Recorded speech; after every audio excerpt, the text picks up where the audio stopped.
Go live. All right, leaderboard's working. Test, test. Hello, hello, hello. Check. Sure the bomb's working. All right, we do the intro. What is going on, everybody? This is Chase fan number 9 here, and tonight is the opening night for the 2025 NASCAR Craftsman Truck Series season. This will be race 1 of 25 this season. It's going to be a fun night tonight. It will be your typical 100 lap, 250 mile race. It's the Fresh from Florida 250.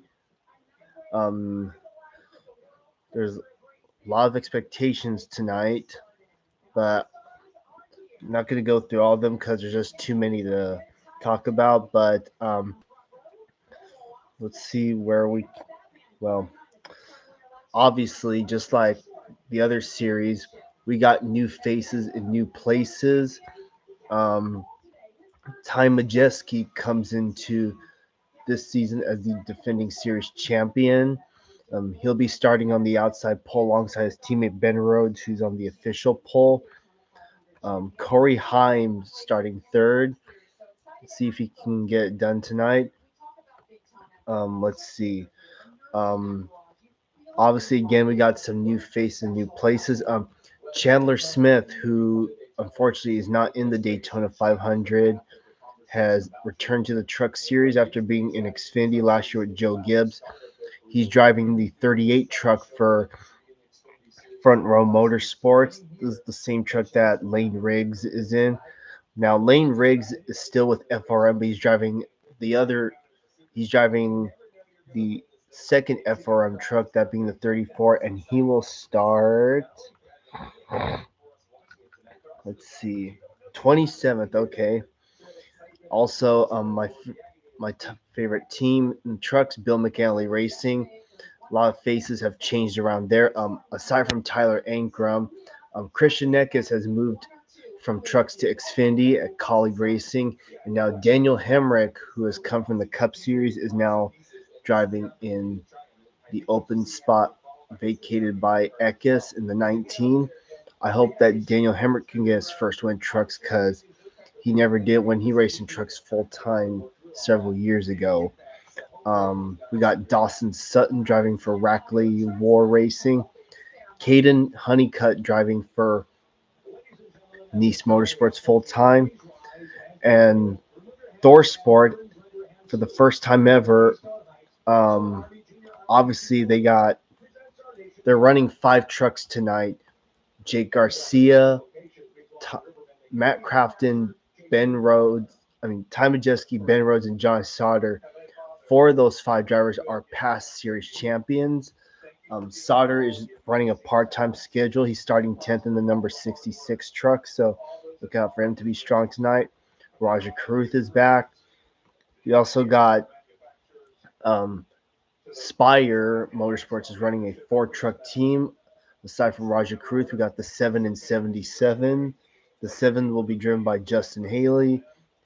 The 77 will be driven by ARCA Series champ Andres Perez de la Ra. And who else? Michael McDowell in the 07. Back to Bill McAnally Racing. Connor Mosack will drive the 81 full time. And Ankrum, who didn't qualify tonight, is going to start dead last. He's also back there at Stuart Friesen. And newcomer to Tricon Garage, Giovanni Ruggiero or Gio Ruggiero. The 2 for Rev Racing is now run by is now being occupied by Josh Rayome, who is driving the 2 truck tonight. His team will have Jason White on board. Oh yeah, and another thing about Bill McAnally Racing, Jack Wood is driving the 91 full time. He's another NorCal driver. He's from Loomis, which is just north of Sacramento and Stockton, where I'm from. Parker Kligerman will be racing this year, but on a part-time schedule. He'll be driving for Henderson Motorsports in the Truck Series part-time. I think it's like a 10-race schedule. He's definitely doing both plate races, so that should be fun. And he's back with his familiar sponsor, Spiked Coolers. And also, Frankie Muniz is driving full time for the Rayon brothers as well. And I'm sure you saw there in the pre-race ceremonies, the GOAT Norm Benning actually qualified for this race, and he'll start 22nd. So look out for him. Let's see. Oh yeah. Speaking of which, aside from Corey Heim, Tricon Garage has a bunch of newcomers. We got William Sawalich full time in the 1, Tony Breidinger in the 5, and the aforementioned Gio Ruggiero, and of course Tanner Gray will be driving the 15. He's back in the 15. Let's see who else. Oh yeah, and Grant Enfinger is back with CR7 Motorsports. You love to see it. And Hedinger Racing, which ran the last two races of last season with Brett Moffitt, they're entered in tonight with Mason Maggio driving. They required the team charter from Rev Racing, so that's why they're here tonight. In case anyone's wondering, the 22 is being driven by Canadian Jason White. Once again, there's another driver named Jason White who raced in NASCAR long before him, but this particular Jason White is from Canada, has raced in trucks for only a few years. And of course, we got Timmy Hill in the 56 back again. And the 44 for Nice Motorsports, Christian Rose was supposed to be driving it full time, but plans changed a few days ago, and now Bailey Curry will drive that truck, and He'll be doing driving duties between Nice Motorsports' 41 and 44 trucks. So look out for him. Now, some major players to look out for tonight. Let's see, Grant Enfinger. He won at Talladega last year, so look out for him. Raja Karuth looked strong last year. Who else? Look out for all the Thor Sport drivers because you can never count them out. Obviously, the Bill McAnally guys, they've been done pretty good here. Um, Same with Parker Kligerman. After all, his first Truck Series win did come on a speedway, that being Talladega back in 2012 and 2017. His win in 2017 came with Henderson Motorsports. Matt Mills looked strong at Talladega last year, so he's another one to look out for. And then you have the O2 truck for Young's Motorsports being driven by Nathan Bird with a Y. A lot of these drivers starting at the back, these big names, especially Michael McDowell, look for them to move their way up to the front.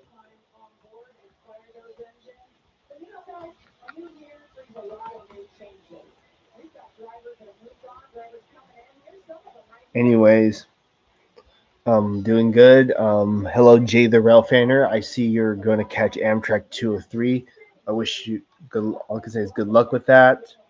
And yeah, I hope we're gonna have fun tonight.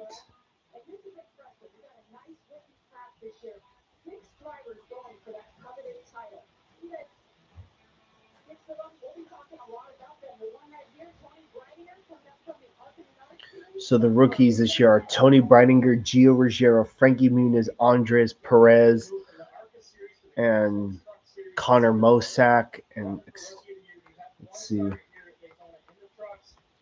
and Dawson Sutton too.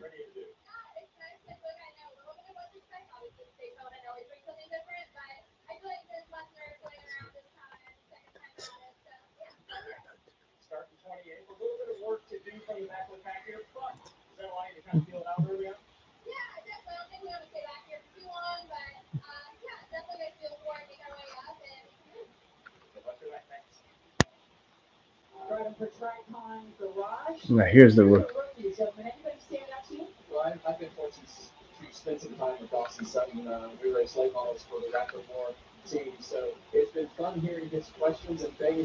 Hey, what about Keaton?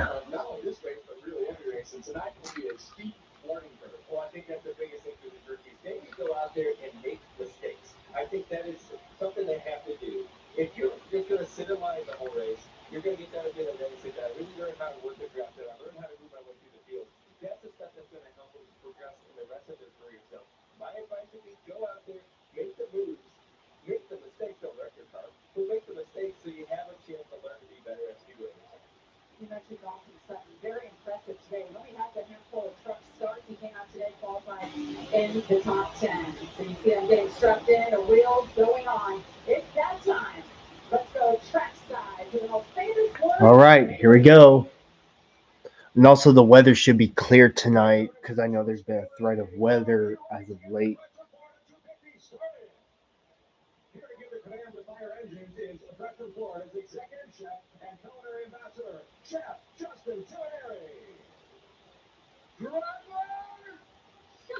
Your engine. Oh. All right, here we go. So the stages are 20, 20. Well, stages 1 and 2 are both 20 laps. Then the final stage is 60 laps. So this should be good. Also, another news today, Pitbull has announced that he is ending his partnership effective immediately at Trackhouse Racing, but he did not give an exact reason on why he did so. And also, in other unrelated news to NASCAR, Renus VK has found a ride for this year. He'll drive the number 18 for Dale Coyne Racing, so that's going to be quite interesting. Will it get him back to victory lane? Maybe, but who knows?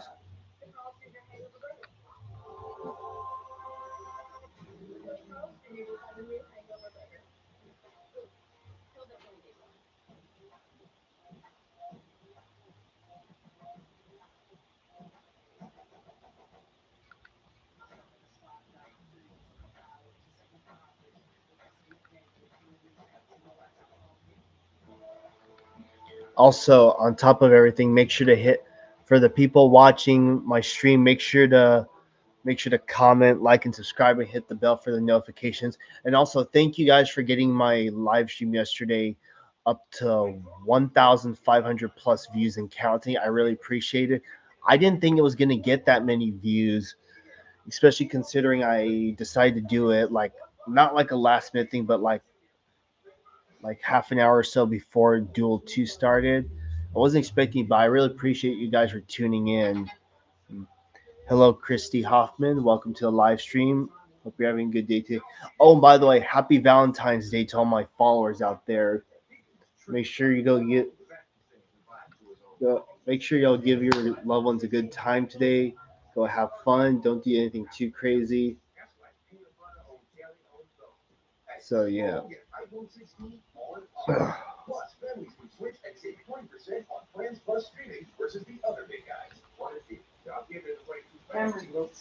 Yes. Okay. Race is gonna start.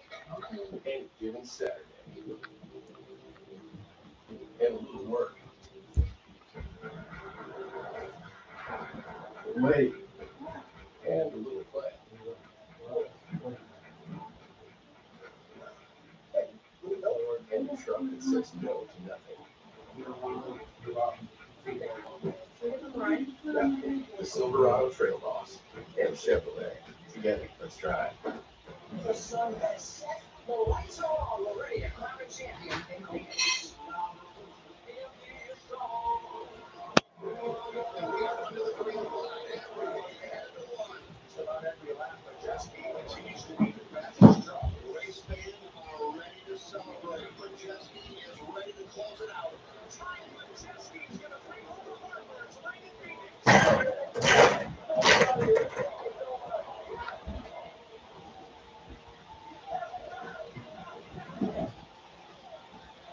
Certainly was a great China Japanese victory lane 40 times, and of course he's crowned champion. What do you think that he should be dialing up? Hey, Ty, Kevin, and Joey and Jamie up in the Fox booth. Back as the champion this year in Daytona. I know that doesn't make anything good for this year, but it's got to be good coming back as a champ. Tell me what you expect tonight out of your truck at practice and what you think will happen as we go through the night. Yeah, man, I'm excited to be here, first of all. The directed Randy truck for the first lap of this second team racetrack was today qualifying. And sometimes when you don't see the two truck, you don't know what you're going to get. And yeah, got speed right off the back here. So looking forward to it. Daytona obviously turns into a little bit more of a handling track than typically Talladega is. So yeah, handling's been coming to play tonight. Hopefully we can make the right adjustments. And needless to say, I want to see us on all night. All right, man. Have a great night. I appreciate you guys. Take care, bud. Good to hear from him and his teammates starting alongside him on the pole. That's Ben Rhodes. It's been a minute since he was the fastest in qualifying. What do you think, Donald? Oh wow. Well, they just shot on screen. Tonight, this is Ben Rhodes' first pole position since 2018. Imagine going 7 years in the truck series without a pole position.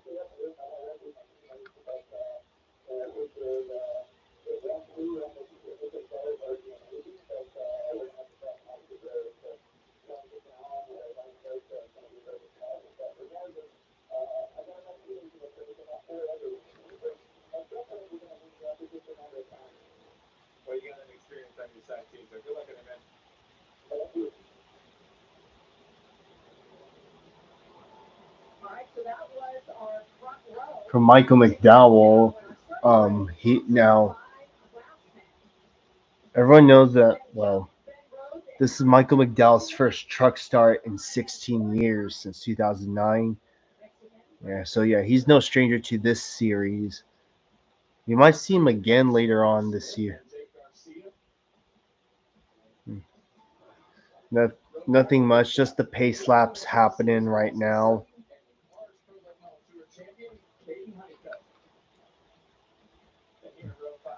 How about a great qualifying effort for Clay Greenfield? Wasn't expecting him to start up towards the front with Johnny Sauter.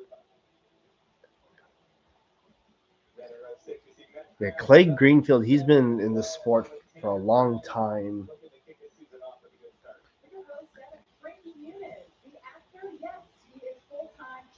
Anyways, back to Michael McDowell. Yeah, he did race in trucks before.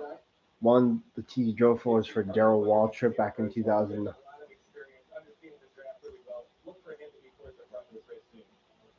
13, William Swallich on the other side of the experience, looking to gain that experience tonight. Well, Lane Rick's back there. I don't think he's going to stay there long either.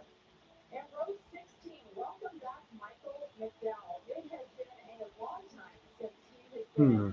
in the truck 3 heritage units in 1 week. Nice. Hey, Regan. Oh, good evening, Jamie. And you're right, it has been a long time for Michael McDowell. I'm sure you've heard by now, Jay the Rail fan. Well, I'm sure you see on my channel that the Lodi Flyers got a new locomotive on it. Um, that was Bug X 2197. I got a few more videos of it from this week that I upload that I'm be uploading within the next few days. So be on the lookout for them.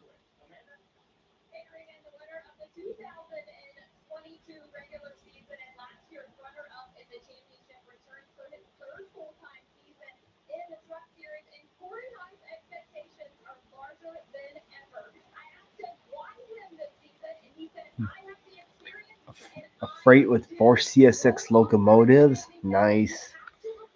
I wish we had stuff like that out here for, especially for the BNSF trains. It would make it worth. It would make my catches more worth it. That's because last night, when trying to qualify for the Daytona 500, he slammed hard into the outside wall. He called this the hardest hit he's ever been in his entire Ooh, career. yeah. Seeing cabooses on locals can be a common thing depending on where you're at. Nowadays, they're referred to as shoving platforms. So when a train shoves down the line, they'll have a train, the caboose at the head end, and they'll have a person on the back on there like looking out for any obstructions on the track. Yeah, when you talk about that hit from last night, Joey, I have a tough time explaining to people when you wreck those tough cars and you've been in trucks in Xfinity, it's a whole different feeling. So that one definitely Must makes be me a feel like CS6 local from your area. and I watched that the first scene goes, Well, oh, because you just it know how definitely works a similar it is customer in your area. but I definitely wonder how many customers in your area are there that CSX serves as far as the locals are concerned. I'm sure there's a quite a handful because out here where I'm at, the UP and BNSF serve and the CCT serve a lot of them. Oh, and I can't forget Terminal Eastern. sponsored by Craftsman. Here you see 100 laps, 250 miles, short stages, 20 laps in the first stage, really 20 laps to make it 40 in the second stage, 60 laps to finish it off the lap 100. And then you got pit road speed, 55 miles an hour. Don't want to push that too much. And your fuel window, I think this is a broad number. It says 32 to 35. They may be able to push it a little bit more depending on cautions as well, but what they're willing to save in the pack. The difference of fuel being used if you're the leader versus being third in line or fifth or tenth in line is a huge difference. So that may come into play later in the race, especially with the amount of green light checkers we may see tonight. Yeah, as we look at the track Yep. description I here, mean, you can't watch a race without snack.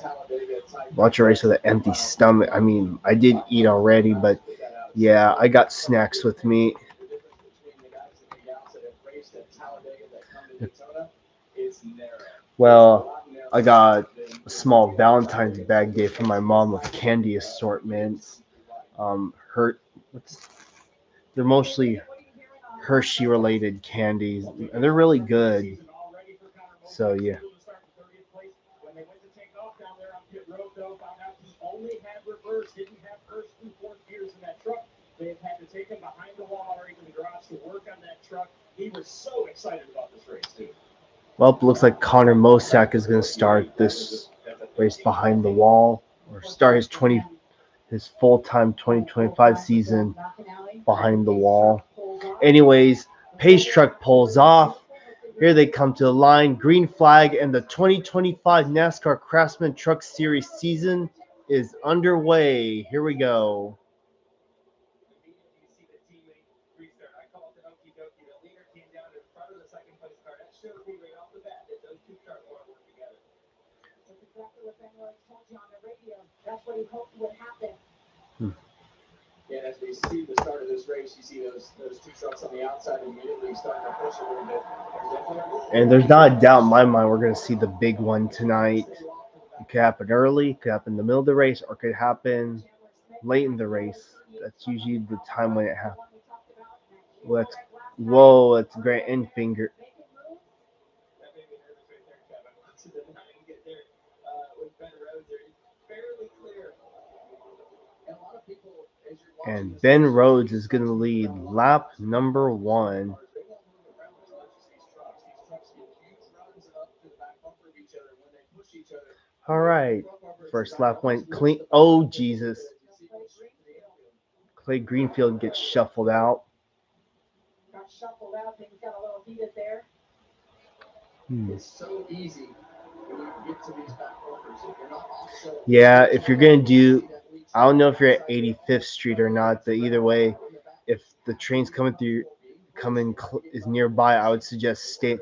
Yeah, my advice is stay put at the crossing that you choose because you don't want to be moving at the last minute when the train gets closer because I don't want y'all to have a missed opportunity. I can say it because I've actually had situations like that. Hey, Alex Xavier, how's it going? Hope you're having a good day today. Everything's going good. It's almost 5 in the afternoon, early evening. Everything's going good, going good.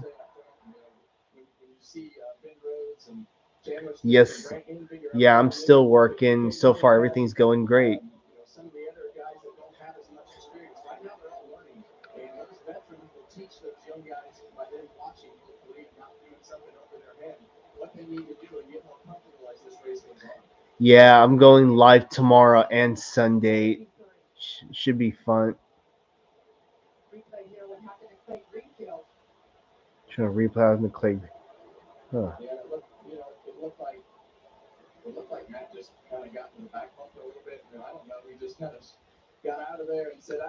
Um, Nothing much on the Stockton Terminal Eastern line, especially I don't film them very often. I need to get out and film them again because it's been a long time since I last filmed. Oh, Caden Honeycutt going for the race lead.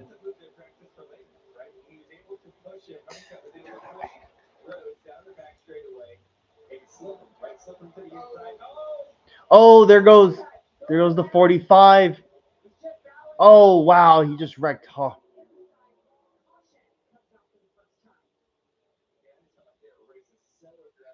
And Caden's night is done. I believe so. I haven't been to Calvine Road in months.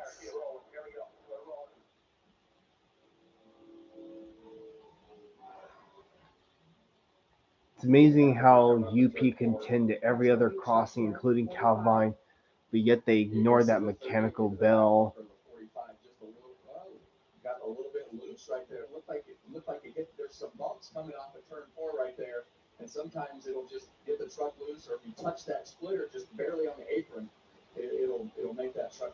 Oh, nice.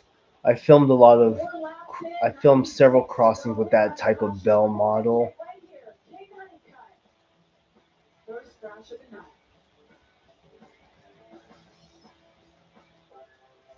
Struggling with the Yeah. highs and lows of bipolar 1? Ask about Brainline because you are greater than your bipolar 1. Also, speaking of mechanical bells, uh, I'm. s- I'm. Aren't you guys all curious about the other mechanical bells I filmed at in my area, like the one at Newton Road on the the traction company line? They recently rewired their mechanical bell to work again, coupled with the GS Type 3s that it has. Antidepressants can increase these in children and young adults. Report fever, stiff muscles, or confusion, which may be life-threatening. It's weird how the Central California Traction Company, they rewired the mechanical bell to ring with the two GS bells. Well, as long as they keep it the way it is, then hey, I'll see.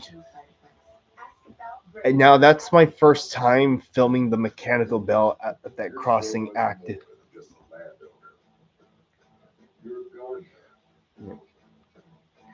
Hmm. Also, speaking of which, Alex Xavier, every once in a while, are you able to get um, know the schedule of Stockton Terminal Eastern on certain days? Because because of how unpredictable their schedule is, sometimes it makes it hard for me to catch them. That's why I don't film them very often, especially knowing that they can go to multiple different locations. Because one place I want to film as the Fairchild, the crossings out there off Highway 20 or off Waterloo Road down that way. Because I haven't been out there in it's been a long time. This tax season, do more than just catch up. Spring forward with a free 5G phone with select Straight Talk plans. So you can spring for those new sneakers they need. The unlimited streaming he needs. And with Straight Talk, spring for something you never knew you needed. Oh yeah, I forgot there were 36 cars and 36 trucks in today. Data and get a free 5G phone with select plans on America's most reliable 5G network. Find us at Walmart and StraightTalk.com. Welcome back to Daytona International Speedway, where we are under caution for the first time in the Craftsman Truck Series. There's a single truck incident involving Clayton Honeycutt. So let's take another look at this. Yeah, it looks like the 45 truck actually gets a little bit out of shape and kind of questionable as to whether the 38 even touched him. First off, this is an aggressive move. You see the move here, a little block. He's got to underline a little bit. Questionable call there. Oh yeah, another thing I forgot. I don't think I mentioned this yet. Yeah, but the rookies this year will not have rookie stripes on the back of their vehicles, so that's gonna make it a little hard for people out there to get an idea of who's a rookie, who's a veteran. When you start rushing up on the truck in front of you, it starts to make the truck in front of you get a little bit loose. And you saw the 45 get loose because it probably started taking some air off the back of that 45 truck, and then he wound up having to chase the truck up a little bit and wound up slowing down. And I think this is something we heard Ty Majeski talk about when we interviewed him under the pace lap. He said handling's going to come into play tonight. What 4 laps into the race, we seen handling come into play. And it's always such a fine balance. When I own the truck teams, I don't think it's changed much as far as drag versus downforce. And you have to be able to be comfortable being pushed and not get to the point where you're almost comfortable being pushed, where you're not even actually being pushed and the truck gets loose, because you can't drive it like that. So this is also a learning situation to where the 45 didn't know anything about his truck because they didn't practice. Amanda? Yeah, before Kanan was taken off to the medical center now for evaluation, I did hear him on the radio talking to Phil Golden. He said, hey, man, guys, I'm really sorry about all this tonight. The 38, he wrecked, happened to Phil last night, and he's well on his way of doing it tonight. Hate to see that happen.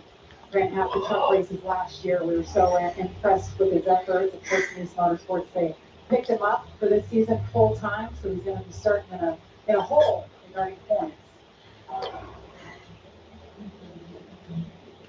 So it's going to be an interesting call here. Oh, so Sauter is still second. Okay. I think you can make it to the end of the second stage. I would think so. This is one of those scenarios where it's just, hey, do the opposite. Whatever the front half does, if they stay out, you come in. If they come in, you stay out. Right. And this is what's going to flip you for trying to get stage points for the second stage. All right, everyone's coming in. We'll take a number of different agendas right now on pit road, but the 88 of Matt Craftsman, this will be an unscheduled pit stop for him. Look for them to go. Yeah, I'll be live next week. Yeah, next week we go to another super speedway, Atlanta. That should be fun.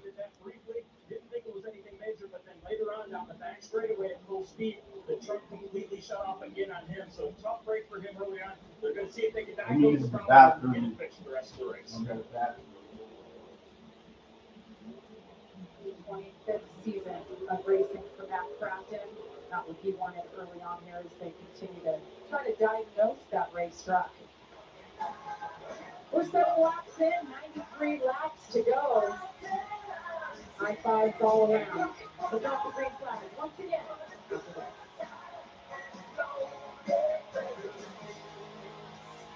I want you to know this will be my last dive. So tonight, you are great divers who don't leave me around.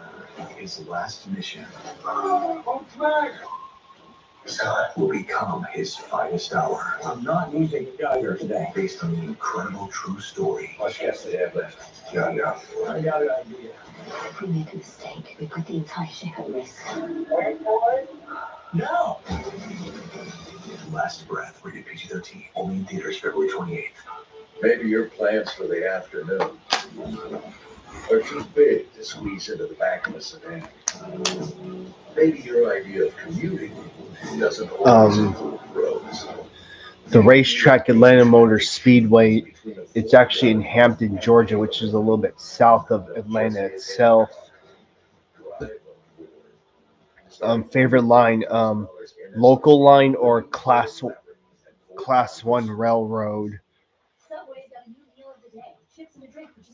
Well, for the local line, as far as my local lines are concerned, CCT is one of my favorites because, especially when they use those Bug X locomotives, you can never go wrong with those. Terminal Eastern is my second favorite. They're obviously they have a lot of, well, it's one of those things that I can get a chance at every once in a while when the opportunity presents itself. But there's one other railroad that I want to try doing, the CFNR Railroad. Now they have lines going to Woodland, Suisun City, and of course going out to Los Banos along I-5.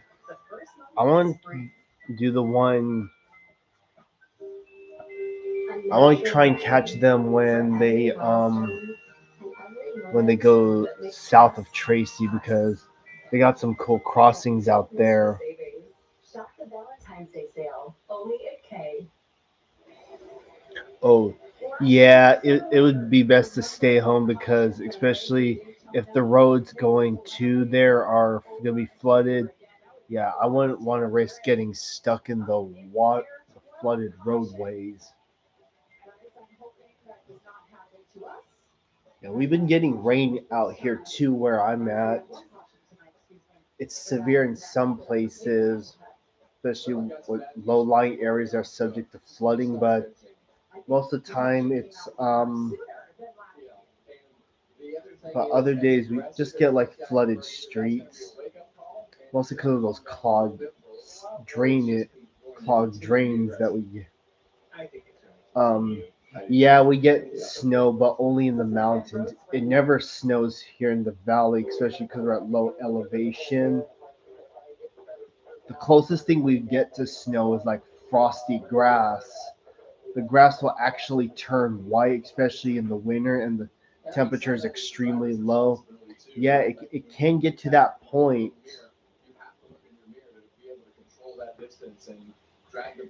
And Mount Diablo, which is to the west of us, which is out there, that way going towards the Bay Area, it's a high elevation mountain.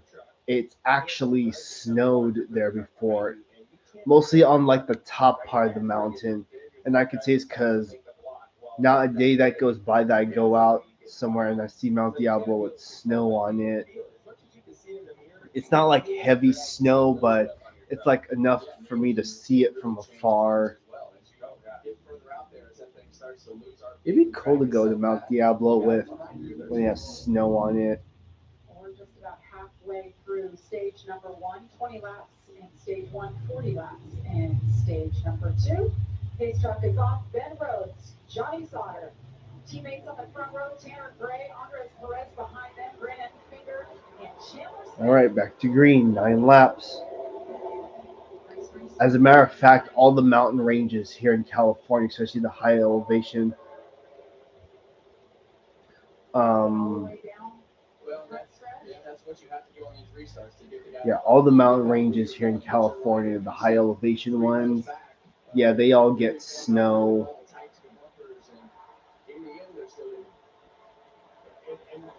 All right, Johnny started giving his teammate a push. Also, for the NASCAR fans out there, Johnny Sauter is no stranger to Thor Sport. He drove for them in the early 2010s, all the way up from the early to mid 2010s. So he's no stranger to this team. And a handful of his career wins have come from that said team. And shoving because of the way that the back end gets lifted up a little bit when they start to push, and the rules and everything that happens with these trucks, the big front window, the runs that you get are really big, and when you push, it's really hard to control the truck.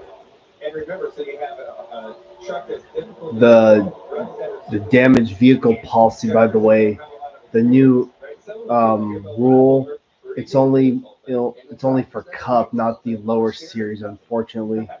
Anyways, Tanner Gray on the bottom. I think is that Andres Perez.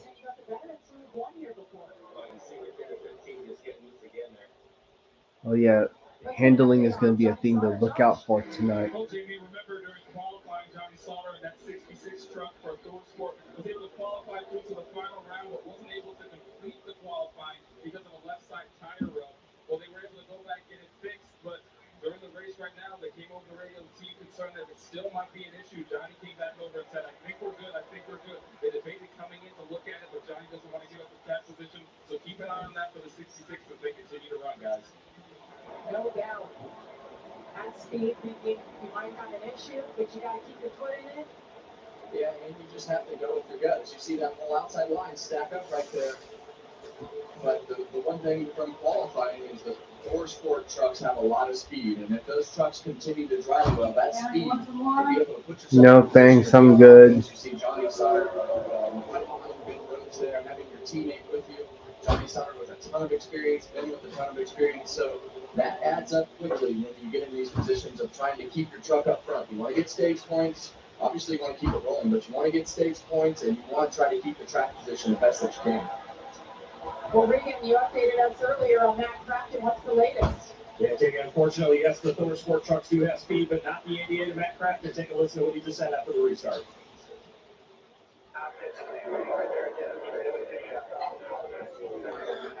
Well, Murata Lane is more active, considering the Fresno sub is more active than the Sacramento sub.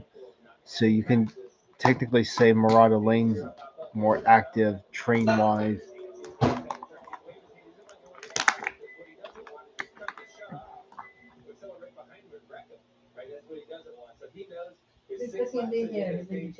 Yeah. She shared some with me. No, but it doesn't mean you have to take everything. No, I give it to him. I just the other one only. No, don't be upset. Well, she gave it to me. Yeah, but okay, I get it. And also keep in mind my mic is on. Well, mute it. I get the square. Well, there's some right here, Mom. You said on some. Oh, that's the one. Look, melted. That's the one I was looking for. I thought I put on the table.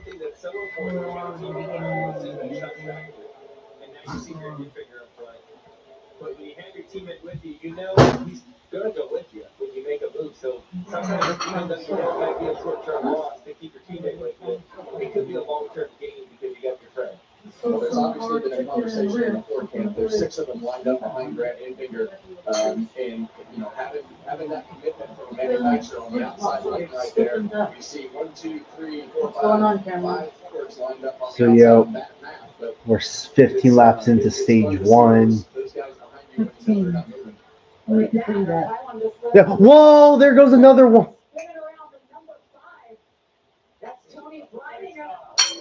Oh, she's in it? Oh, Yeah. cool. She's still going. Nope, caution's out. Yeah, handling's going to be an issue tonight. Tony's got 4 flat tires right there. I don't believe the left side is completely detrimental to her night. It says Hillsborough, California. The Caden Honeycutt wrecked on lap 4 when he crashed out. You see turn 4 again. Gets a little loose. Who's in the booth? Jamie Little, Michael Waltrip, and Kevin Harvick. I felt like I always needed to start having a little bit of wheel unloaded out of the truck. If you got to that part of the corner where you needed the banking, Only a few people. I feel like my other follower, Eric Marchesina, I think he doesn't want to do streams anymore. I think he's checked out. I think after how last year ended, a lot of people don't want to watch NASCAR anymore. People are still upset with last year. That's why. Because Logano should not have been the champion last year. It should have been Christopher Bell. The playoff last year was the breaking point for a lot of people.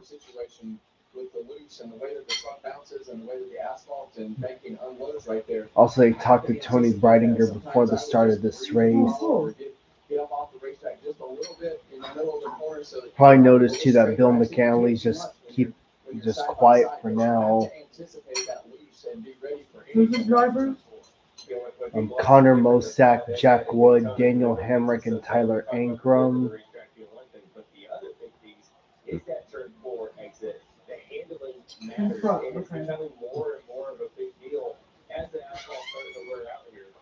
Who else is in there? Chris Briscoe?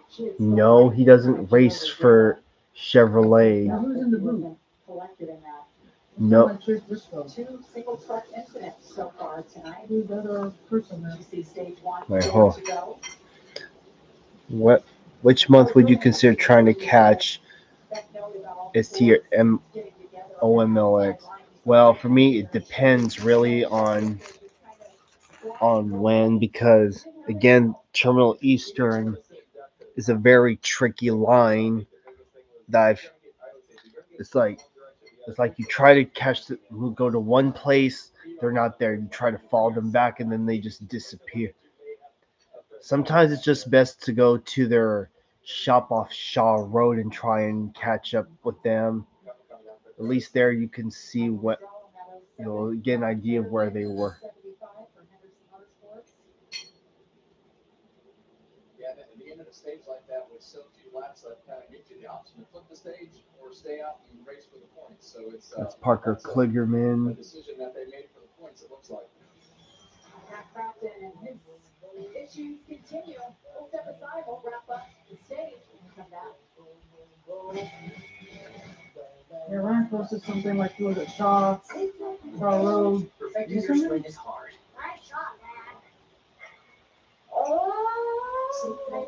But replacing your windshield doesn't have to be. Go to safelight.com and we can come to you. Sick. Our highly trained techs can replace your windshield where you are, even if that's right in your driveway. Have a good day. I love you. SafeLight makes it easy. Go to safelight.com and schedule a replacement today. SafeLight repairs, SafeLight replace. Woo! Sargento! There's salty, there's sweet, bathroom sprays, and UV. Food and nuts for you. Nacho cheese and crackers too. All together in a pack. The delicious balanced snack. Sargento, we're real cheese people.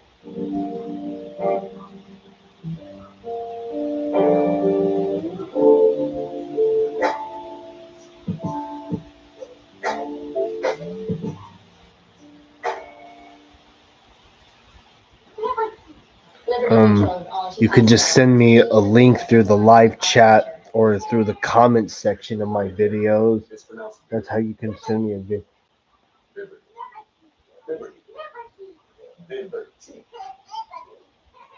She's walking very mature. Actually, I didn't do Terminal Eastern at all last year, so yeah, I'm overdue to go catch them again.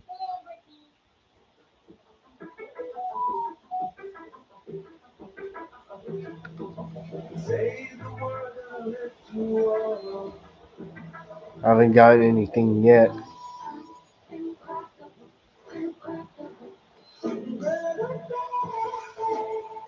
Move my next meeting to tomorrow at noon and text it to Jen.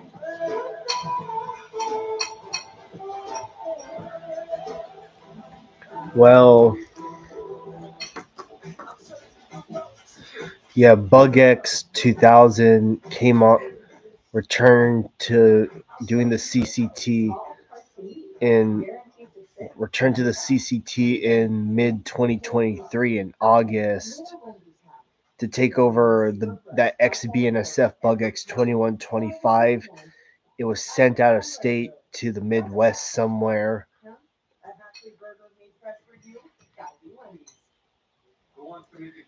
Yeah, BugX 2000's been on the CCT since then. It has the only thing it changed. It has a Mars light on the front, on the nose that moves back and forth, kind of like a Hydra light. However, though, a few weeks ago, BugX 2000 was temporarily taken out of service because of a mechanical problem. So they put BugX 2197 on the head end of the CCT. They brought it over from the port of Stockton to lead the local.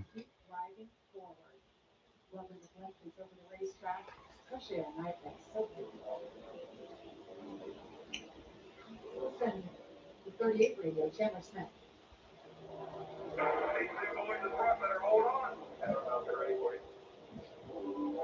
Oh boy. Let's set the table. We're going to have a one-lap shootout to begin stage one. I mean, this could go either way, right? If they're going to push and shove, they've proved all night that they're after the points. And we Yeah, we can spend fellas that you talk to several teams about racing for points, and the best way to protect yourself ranking at the end is to get points early, right, Doug? That's right.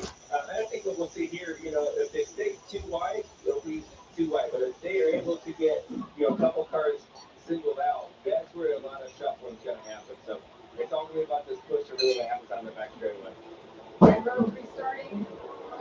All right, one left to go in stage one. That 38 truck at the radio we just heard, he's third in line on the outside line at the 38.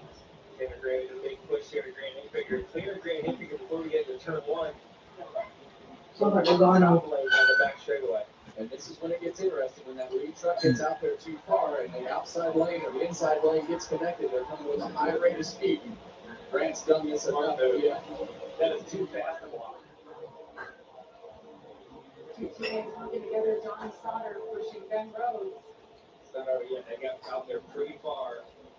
Grant can get quarter panel there to slow him back down. The top's going to have a decent run off the corner. When you see him go 3 wide, that's going to hurt the outside lane. It's going to help the bottom bring it to the end. Come to a line, and Ben Rhodes wins stage one. Stage number one.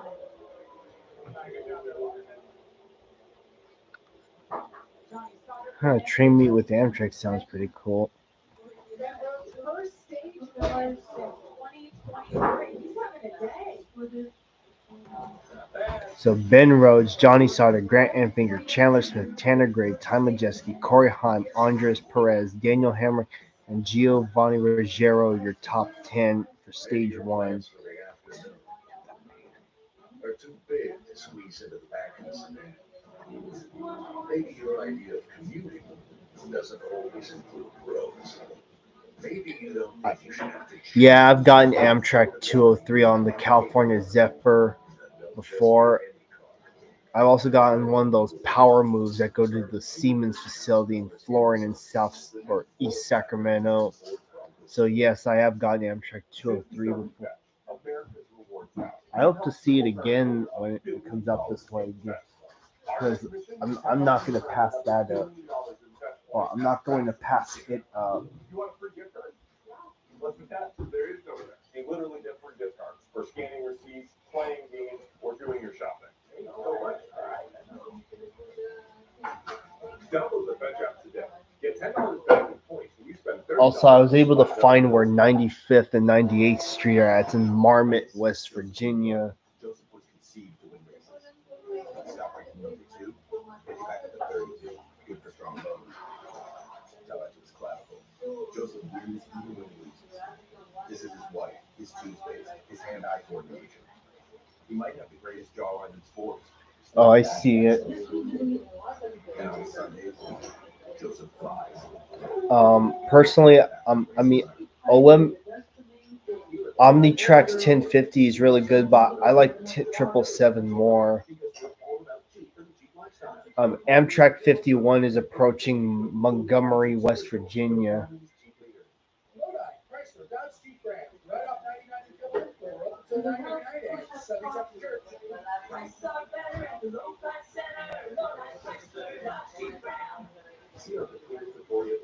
Also, I see that the railroad runs along a river too. That's nice.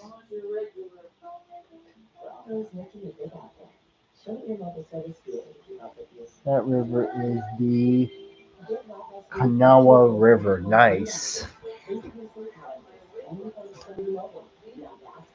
Small, very small town along the river. Not bad.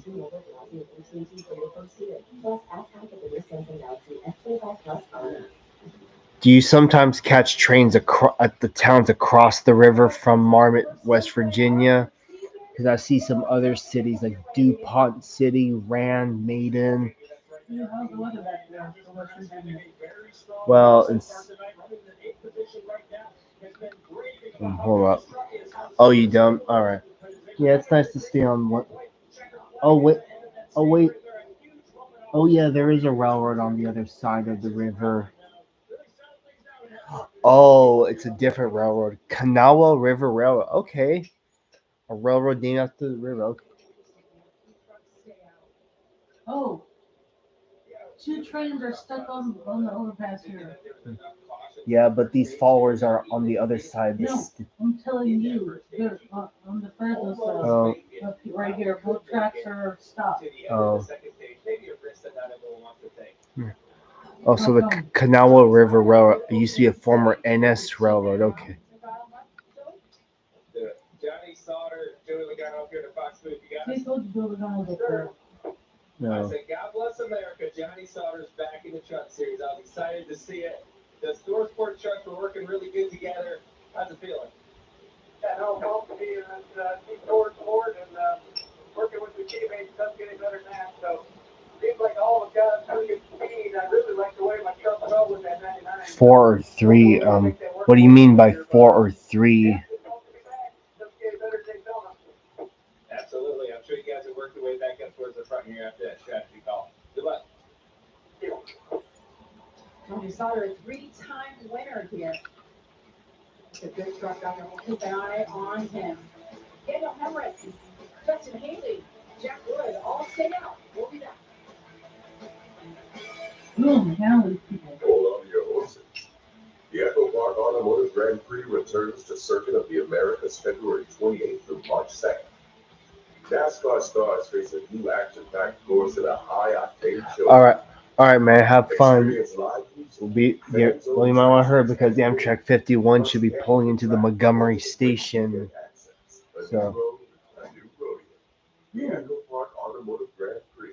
Oh yeah, it's not going to take long for it to get. Get in on buy one get one get one free right now in I'm going to take a look That's right, buy one at these crossings online to see what they look like. This could usually come with a 2-year contract. Grab the deal online or in-app with code FLBOGO. Only for limited time. Nature's bounty. Your bones are 4 times as strong as concrete.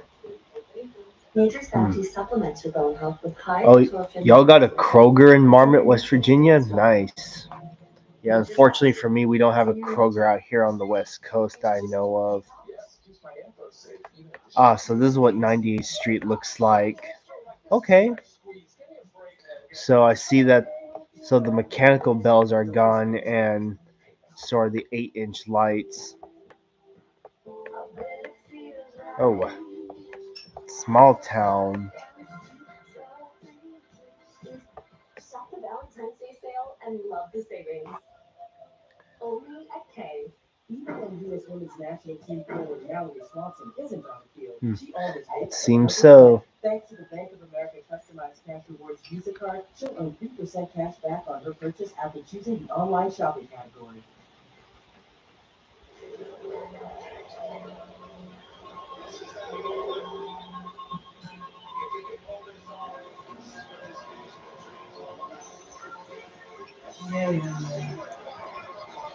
Huh.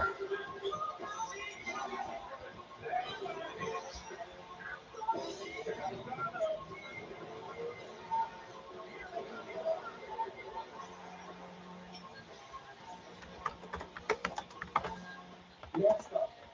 You are the drivers. What are you waiting for? Sign up for the free NASCAR Family Rewards Loyalty Program today at NASCAR.com/FamilyRewards.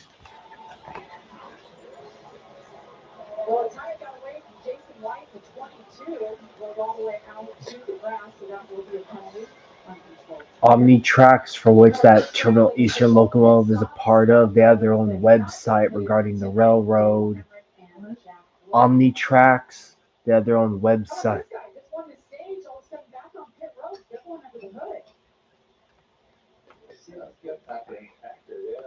Yeah, when we say Packer, they're putting Packer in right there to keep the truck up off the ground. So they're trying to put that in the stop there to keep it from traveling so far and hitting the ground. Kind of interesting play as he just won the stage. Yeah, there must have been something that was bothering him. The problem is, is this hood pin right here winds up not getting put in. Oh yeah, happy Valentine's Day to you too. Call him out like that, huh? That's my job doing. Was there anything in the mail?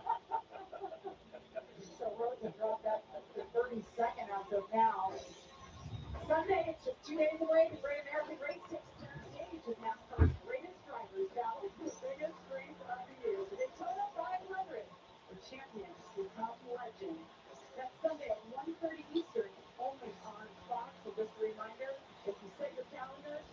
adjust them. Everything has been moved up 1 hour because of potential rain Sunday afternoon. So everything has been shifted an hour earlier. Can't wait for it, Joe. Did you draw something on your face? I just wanted to make sure everyone saw that. How about this? You guys both became legends. How about 2007? I remember that, Kevin Harvick. Yes, that was a great day. 2015, well, similar looking race cars here, Kevin. Pretty special winning Daytona 500. I mean, there's nothing like it, right? I mean, winning championships are probably the only thing that's comparable to it, right? And they're different in their respective way, but the Daytona 500 is nothing like it. And you hear people say that, and then you experience, and you're like, oh, I understand now. I get paid a lot more. I have to do more work. I have to do more interviews, and just it changes the way people announce your name and think about your name and the conversation that you're in with the people that are on that Harley J. Earl Trophy. It's just a different group and a different vibe when you win this race. But it's a lot more autographs too. It's really cool. One of the parts that I took for granted when I was there, you put your name and your hand and your foot in the concrete and they put it outside the museum here. All right, time for stage 2. As special as it really is when you see the other guys out there, especially when your kids get old enough they can put their hands in. It's really cool. It is cool. They take your winning car, like you said, Joey. They take it over with confetti and everything on it. We're back to green. Daniel Hemrick, Justin Haley talked about them staying out. A whole bunch of them have stayed out actually in the front. Yeah, I got about the first 11 trucks stay out right there. Did not hit right there before, so now we've got some of the better trucks back in the field, and you saw how aggressive those guys were. But when you see Justin Haley up front, not racing for points, I'm sure that truck will probably run the full year. And they get way out there. Yeah, and here they come, right? So now he's got to pick a lane. Manage that pretty well. Oh, Frankie Munoz is up there. Justin Haley, he's one there of a tough car. Connor Mosack, the other Bill McAnally truck's back on track. Whatever series that he's been driving in, so we expect him. Yeah, D Street's another crossing I've done before. Yesterday, I said, why are you running the truck race? And he said, oh, I won here in Xfinity, I've won here in Cup, I want to win in the truck series and win all 3. Right now, we're going to get the field here. Let's get one now, Josh. Well, yeah, and for Justin Haley, you talk about him staying out at the end of the stage. Just before the stage ended, he came over the radio and said, hey, this truck is really good. The only thing I need really is to have that track position. So the decision for the team to stay out, and now he's up front. We'll see what we can do with that second truck, guys. And of course, we got Michael McDowell making only his 3rd truck start, his first in 16 years up in there, too. Who again? Michael McDowell. There.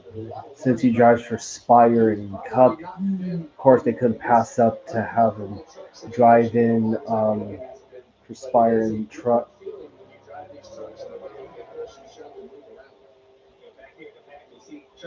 They get up there somehow. Parker Kligerman experience. Great figure right behind him.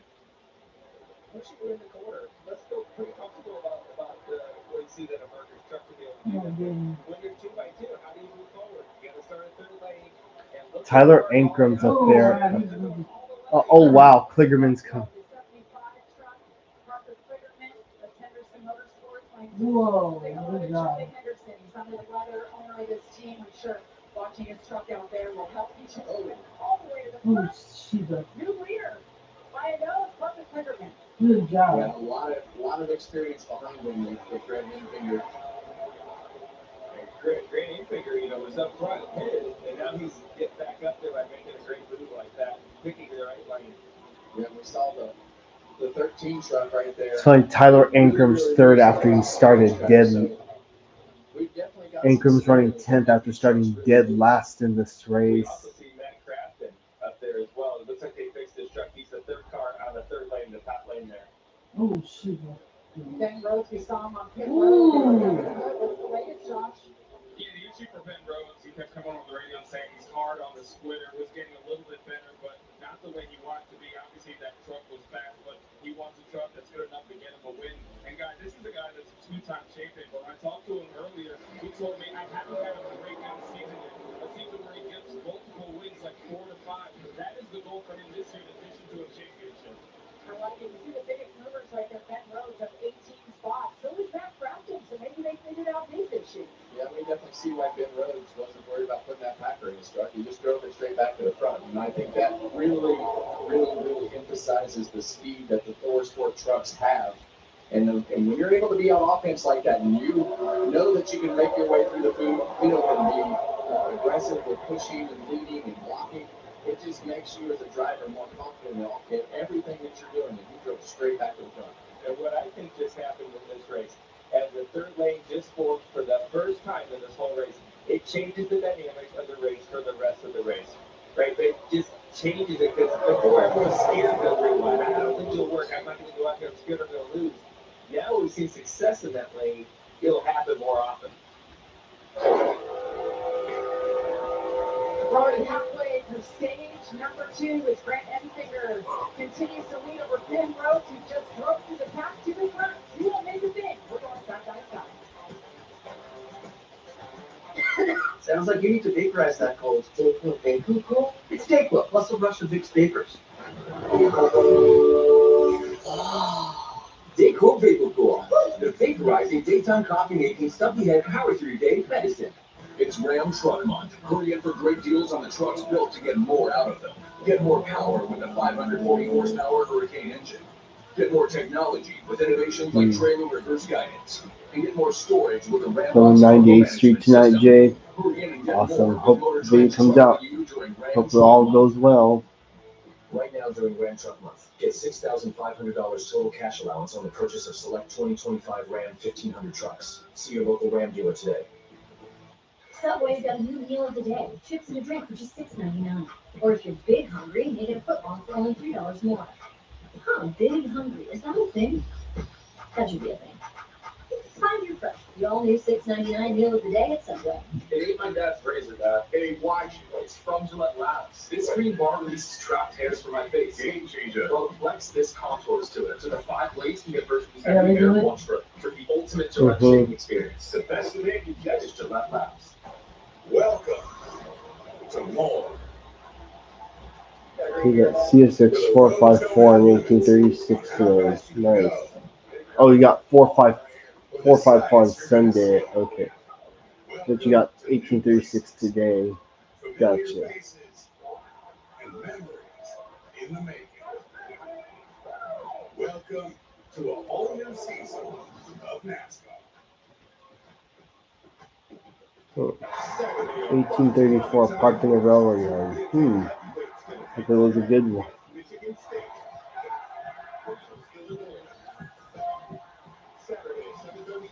Sometimes you always hope that the locomotive is in an area that's not off limits or doesn't have any obstructions. I made one phone call, the perfect phone call, only on Fox Nation. Imagine a scrapbook going 190 miles per hour. That's Darlington. NASCAR Throwback Weekend at Darlington Raceway. Get your tickets now at darlingtonraceway.com. Green line at Daytona. Finn Rhodes up front. Matt Craftsman, they're bouncing around. Matt Crafton showing some. You guys were just saying it during the break. I don't even want to say Whoa. really Jason saying you guys said they were doing a great job. They really are. Good racing going on. Yeah, they really are. And once that third lane formed, like you said, Jody, it changed the whole complexion of the race. And the Fords are doing a really good job of helping each other and keeping each other up towards the front. I mean, that's pretty typical as we look at Sunday as well. Ford always has a great line, as do the other manufacturers, but Ford is really the one who started that direction of let's get a good plan for the super speedways. And I haven't noticed it carry over to the trucks like I have tonight as we approach this slower truck that could make things interesting. Yeah, they're 3 wide and 4 wide. Come on, Benny. Possible. I don't think I want to try it, but here's where the decision goes for Grant Enfinger. Do I squeeze them up or do I have to slow down? And this is going to kill the bottom lane. This is what's so exciting about racing at Daytona. Listen to 88 and that Craftsman just on pit road under the hood, and now he's up here leading the race. Yeah, and this is a big moment for Matt Craftsman. He only led 1 lap in all of 2024, so those guys needed to get their program turned around. Matt's got a lot of experience. I would say that this is not the Craftsman typical speedway strategy, and I think that really shows you how much the strategy has changed from what you see out of the truck series with these guys trying to get points, trying to position themselves up towards the front of the pack. You want to be in the front. Super speedway racing. And he's got two teammates behind him. Hey, time adjusting for performance on board. Watch his eyes. Watch how close that wheel is to him. Yeah, the first thing that I noticed, his wheel is very close, but I also noticed that the steering wheel looks as big as him. I mean, that is a big wheel, Joey. It is, and I've heard of drivers doing this before at super speedways because when you start getting punched and the car's moving around, you don't want to be too fast with your hands and overcorrect. So sometimes having a bigger wheel slows down that ratio a little bit, where you're not as twitchy with the steering wheel. So let's compare it to Chandler Smith. See what he looks like. Oh, it's a little more normal. Yeah, well, and what's normal, It was right? big. I think it's, you see Chandler and the wheel is much further away. Just a, Keep in mind, Front Row Motorsports has two trucks now. The 34 is Lane Riggs, and Chandler's taking over Lane Riggs' spot, 38 from last year. I said Front Row Motorsports is now a two-truck team now. Lane Riggs is in the second one, the 34, and Chandler's taking over Lane Riggs' spot from last year. Positioning of the wheels and the pedals, and it kind of puts you in a different box as far as all of that goes. So it's very unique as to how each guy sits behind the wheel. You have a sandwich yet, Cameron? What? You have part of the sandwich? What sandwich? There's a sandwich. There's two sandwiches in the fridge. They're not cut it up. No, I haven't gotten to it yet.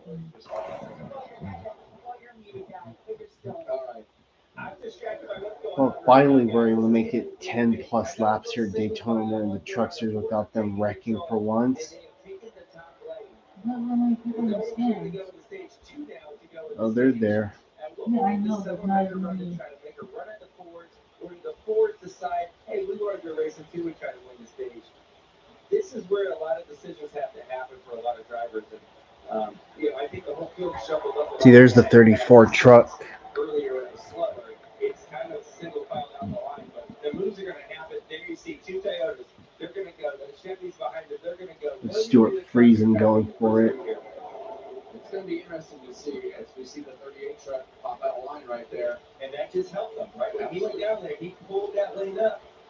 You either got to make a decision. Are you sticking with your Fords, or are you going to go down and try to lead that lane with a couple of Toyotas? Final lap, stage number 2. In stage number 2, he's hooked up with another Toyota behind him, and Corey Hines. Oh, might as well. Right? You get there in front of him, it kind of helps saying, okay, a Ford's going to win this thing, most likely.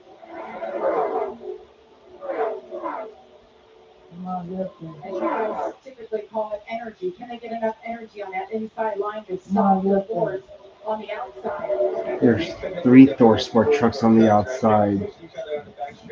Very easy to make a move there if one of them wanted to. Williams Sawallich has joined those other Toyotas on the inside line. Number 1, fourth in line. Come to the line.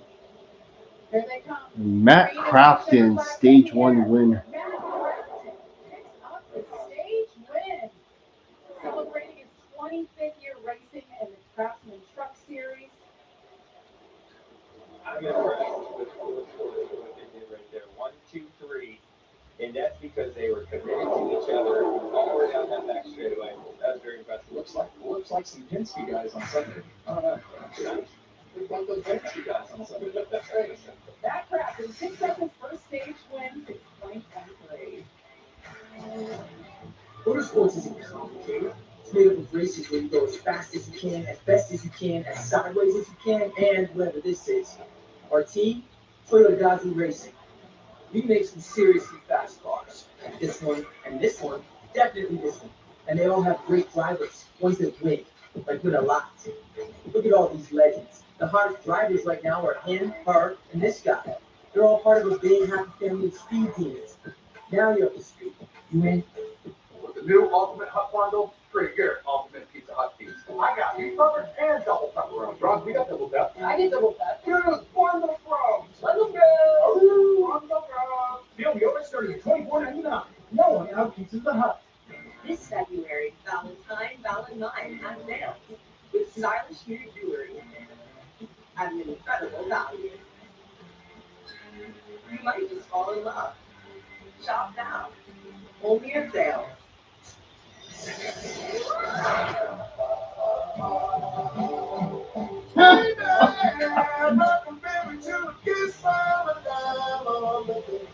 Good looking seal. A blast of You see that? Yeah. Teacher thought it all starts here. Live Go on Fox. It'll be a party. Let's go! Watch Live Go Fan Life. President's Day Summit is on now at Big Valley Ford, your truck headquarters. On new F-150, Super Duty, Ranger, and Maverick. In the Spofford Auto Mall, Big Valley Ford gives you more. I can't believe we found a car this quickly. I know, right? Everything is best. We're like, fast. Thanks, Dad. Some more. Oh, we got it. It was car. Yeah. There's only one place where you'll find thousands of top brand vehicles, 17 dealers, and a friendly staff. Find the perfect ride tailored to fit your budget. Dream big and save even more during the President's Day sale at the Roseville Auto Mall. Driven to be the best. The President's Day Summit is on now at Big Valley Ford, your SUV headquarters. On new Explorer, Bronco Sport, Escape, and Expedition. In the Spofford Auto Mall, Big Valley Ford gives you more. Welcome back to the NASCAR Craftsman Truck Series for racing for the first time in 2025. This is the World Center of Racing, and this is how it breaks down so far. The Truck Series, we have 3 stages and 2 stage winners, and it's all been for sport. Ben Rhodes picked up stage win number 1. Matt Crafton stage win number 2. They're coming down pit road. They're coming your way, Josh.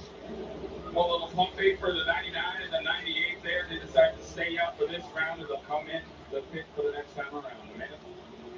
Josh, we're going to take a look at the 11 of Corey Hines. He's going to make his way. Wisconsin Vanilli that said, bring it to me.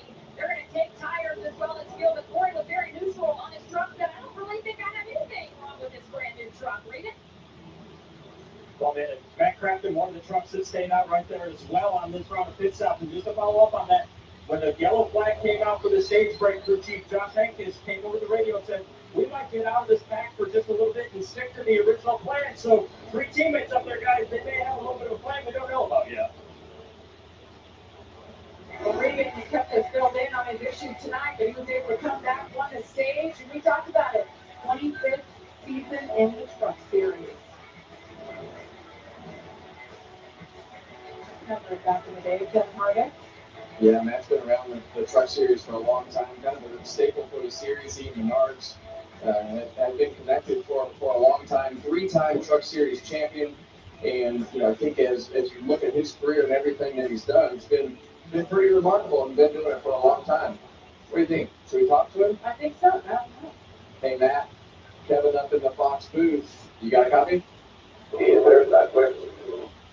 Buddy, I got to tell you, usually we see a strategy out of you that is pretty conservative, and now tonight, is it just that thing is so bullet fast that you're just like, heck, I'm taking control of this race tonight, we're just going to lead? Yeah, it's time to go. It's time to go. Tired of the line of back and the horse, but we've been there at the end of time, and it never gave up. And never got the checker flag here, so just go on back to the win and see what happens. How's the handling with the trucks? We've seen several of them get loose. Is yours handling pretty good? Yeah, Josh, these guys, I mean, the drivability is really, really good. I've seen some up underneath me really loose, so they did a very good job of having the speed and the drivability with it, so very happy. All right, man, keep it up. Good luck. Thank you. And Matt Crafton will lead the field back to green for the 3rd and final stage. Who will get it done? Stay with us. Perfecting your swing is hard. Nice shot, Dad. But replacing your windshield doesn't have to be. Go to SafeLight.com and schedule a replacement today. Woo!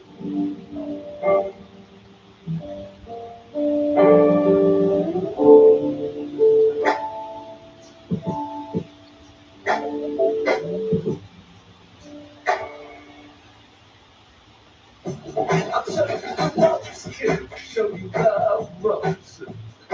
There it is. I'll sell you the roast. All the parts you need, guaranteed to fit every time. eBay, things people love. Are the facts. But she's shopping for a used car. She doesn't know that nearly half of them have been in an accident. Luckily, Carfax shows how accidents impact price, so she doesn't have to overpay. Unpause. Whoa, cool. Shop the only Carfax.com. This is Alex Below, a conquistador of concrete from the start. Alex is so fast he doesn't tax his January 1st. He speed reads 2 novels before noon. He's Spanish, no French, just on a first date. Alex has traveled the world. Here are his favorite places: Portland, Detroit, Monterey, Portland again, and rent-free in 32 drivers' heads. This is the front of his car, but if you race him, you'll just see the best. This is 3-time two-star champ Alex Below. Welcome to the fastest racing on earth. Here at the Lodi Jeep Superstore, we consider ourselves one of a kind, just like you, a Jeep owner, because we're all about Jeep and the Jeep lifestyle, from off-road to on-road, and everything in between. The Lodi Jeep Superstore, the Valley's Jeep leader. Lodi, Chrysler, Dodge Jeep brand, right off 99 in Tillman. We're open till 9 every night and Sundays after church. Prices are better at the low price center. Lodi, Chrysler, Dodge, Jeep brand. See our complete inventory at LodiCJR.com. Dude, I really need a new phone.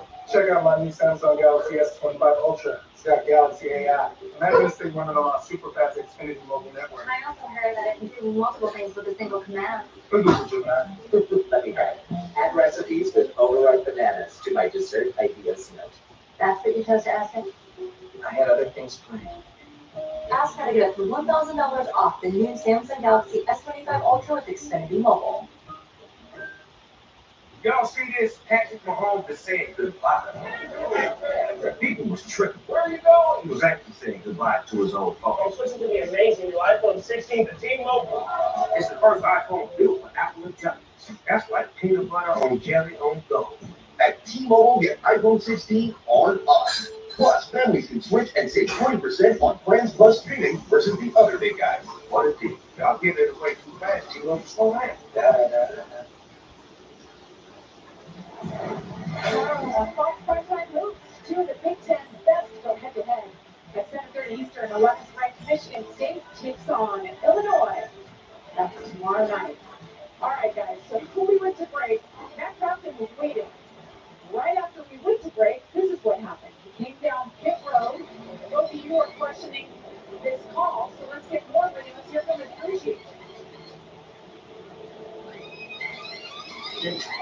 Jamie just came up in the pit box out here to talk to us for a second. Josh, you were leading, get pitted there. We're scratching our head just a little bit. What is the strategy going right now? It's a little goofy. We're just trying to get all the boards lined up here, and hopefully they all pit before us, so we'll make some time together when they all pit. All right, good luck. We'll be watching. Thanks. Well, he's smiling. He says a little goofy. They're trying something. Yeah, I hope it works out for him, but I'm always I always hate giving up the track position, and maybe that's just my Sunday mentality of having the track Mobile Rails position party so out. hard. Maybe those trucks they feel like are so fast that they Yeah, protect themselves. he's but I thought Mobile maybe Rails Party has themselves been up front. doing this little hobby for longer than I have. It's really you can tell us anything.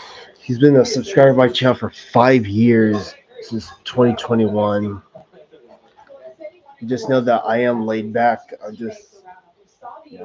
I'm getting to that mood where I'm about to fall asleep on y'all. We go back green. We'll have 55 laps to go. You guys think that they can go a max of about 35 to 36 laps? Want to take a fuel? Yeah, well, I think I'd say that we'll leave the ish in there, and I think the teams kind of know exactly what they can do, and a lot of that's going to depend now on the fuel saving strategy, but that could be the possibility of going into the fuel saving. Oh, I'm still here. I'm just laid back on the couch.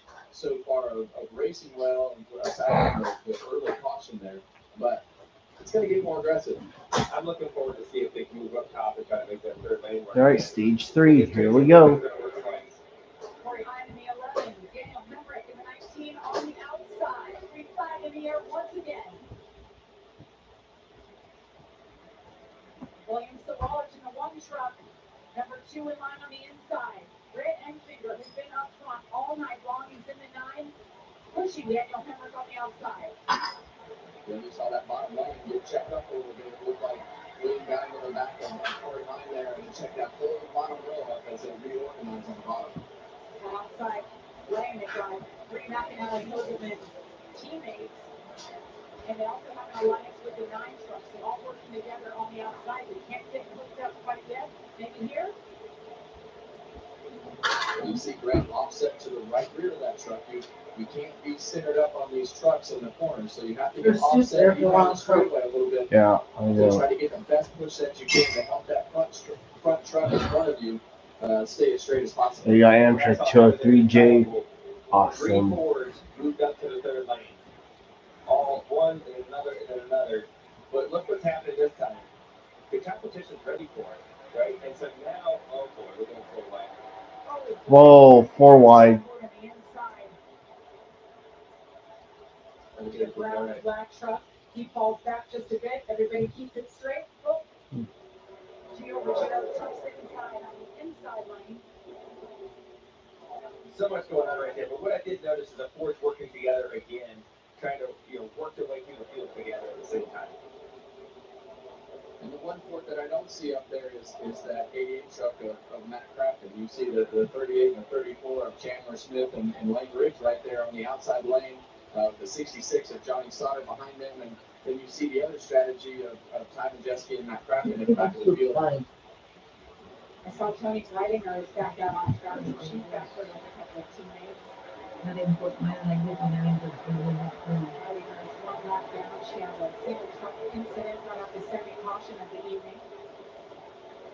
And I really like racing towards the front of the pack. I just think that evolution of saving works out every once in a while, and it could work out tonight. But I think that when you get to the end of these races, and Joey, you're so good at it, and I think that's one reason that you became so good at it, is you always stayed up in the front of the pack to work on exactly what Randy Porter is doing right there. So that when you get to the end of these races, I think that the homemade that you cannot see that she's going to the doctor or not.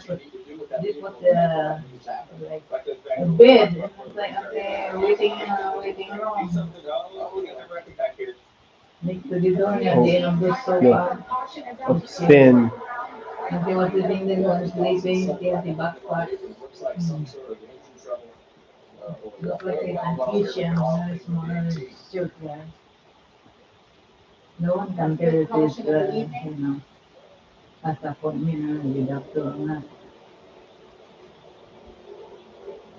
It's not up in here. People running in. Big people. They're fat. The black And you people are don't think the big truck and behind him fat. of Sutton got tore up? It looked like he just spun around. And the 18 truck of Ankrum is done. They didn't put any mayonnaise, huh? They just put meat and just a filler, On huh? your screen and Sutton right behind They him. didn't put mayonnaise or anything like that on it. They didn't put any mayonnaise, it's just on package. You just grab. 26. Is that what the sandwiches were? They're pre-made already? But I can hear the radio what? They pre-made these? All that smoke. They are Made this, yeah. they are pre-made? They just made it. Yeah, you just grab. Yeah, and the shell. When you put it with all of those sandwiches, they're refilling it and goes so fast. Just a little bit of smoke, you're that close. I guess that they we're just putting it in. That's a good deal for $5. Some damage on the right Um, rear. Might have been where the back of that Turkey truck is was up on the banking. And when he was down on the flat, the back of the truck probably got that Oh, banking. good, for $5, those big sandwiches, shoot. Got some Sutton. there are other kinds too. We'll give you contenders. For $4.99, but the We're short still one, inside, 51 laps to go. it has different standards, I guess. No one is buying that though. Struggling with the highs and lows of bipolar 1? Ask about Vraylar, because you Or are the Vraylar door, man bipolar No. one. and you can help take control of your symptoms with Vraylar. Some medicines only treat the Hey, lows God, or everyone highs. looks like I Vraylar get treats the right. depressive, acute manic, and mixed episodes of bipolar 1 in adults. Proven full-spectrum relief for all bipolar 1 symptoms. Vraylar is not approved for elderly patients with dementia-related psychosis due to increased risk of death or stroke. Report changes in behavior or suicidal thoughts to your doctor. Antidepressants can increase these in children and young adults. Report fever, stiff muscles or confusion, which may be life-threatening, or uncontrolled muscle movements, which may be permanent. High blood sugar, which can lead to coma or death, weight gain, and high cholesterol may occur. Difficulty moving, tremors, slow or uncontrolled body movements, restlessness and feeling like you need to move, sleepiness, nausea, vomiting, and indigestion are common. Side effects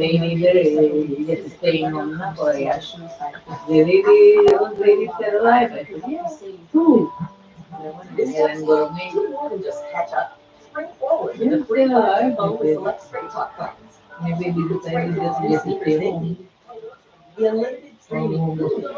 I know he was pretending about all the time. Spray for something you never knew you needed. Spray Maybe forward because with real the unlimited whole data and get a free 5G phone with select plans on America's most reliable 5G network. Find us at Walmart and StraightTalk.com. Your pride and joy is measured in it. the youngest one that Keep them looking takes proud care of for the Kubota lineup. Merciless like eating three things. The youngest one. the number But one you selling already like compact Oh, 4568. Yeah, I know that for you. locomotive. professional grade mowers for professional cut. But It's equipment built with one purpose, to get the job done right.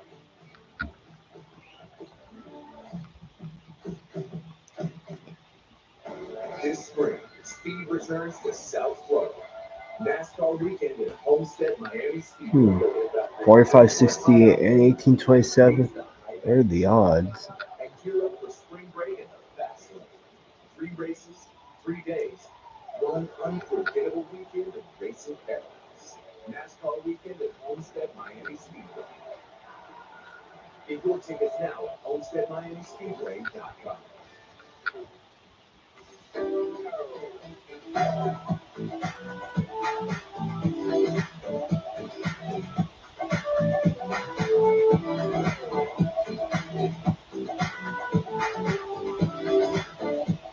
Huge news. You can get a son for just $3. Wait, I said son of.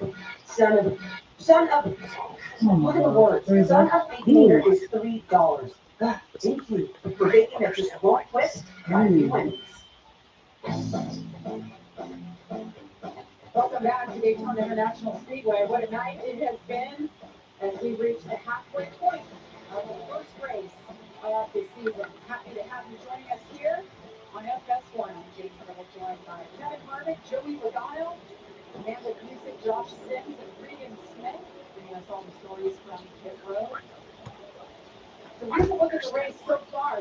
9 different leaders, Lee Chambers 20, Carlin lead lap 32, and we officially have 2 trucks out of the race, Caden Honeycutt and Tyler Ingram, who just brought out the most recent caution. Hey, Mom, look at this little. See, track cleanup continues. Tyler left most of his oil from the truck on the racetrack, so it's taken a minute to clean all this up. Luckily, he's out of there for the most part. So much speed to drive these trucks, and I think they're racing on the beach. That's right. It's gonna be a little dusty when they fire off here.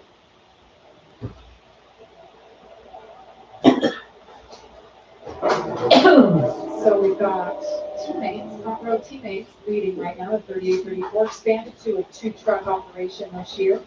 Chandler Smith in the 38, Lane Briggs in the 34. Let's get to know him. My name is Lane Riggs. I'm 22 years old and I live in Daytona, North Carolina. My dad got me into racing. He was lucky enough to make a career in NASCAR and the Cup Series. Back when I was younger, I go to a lot of races. Hopefully in 2025 we'll get a whole lot more trophies and hopefully big championship trophies. My rookie year, I learned a whole lot and we got a couple wins. I'm going to take all that I've learned and try to apply it and win every single one we go to. I got a lot of confidence in my team, my people, and I know we can get the job done. Entonces, reloj After you got last year, he obviously comes from a racing family with Scott Riggs and Cup Series, but he got a lot better last year. I look at him as a contender this year. Well, thanks for without Quinn Ritter. Yes, he is. Talked about last year, he pulled off 2 victories, popped his arm out, his shoulder out of socket. And victory, had surgery now season, and now he hit road. Oh, no, he solved it.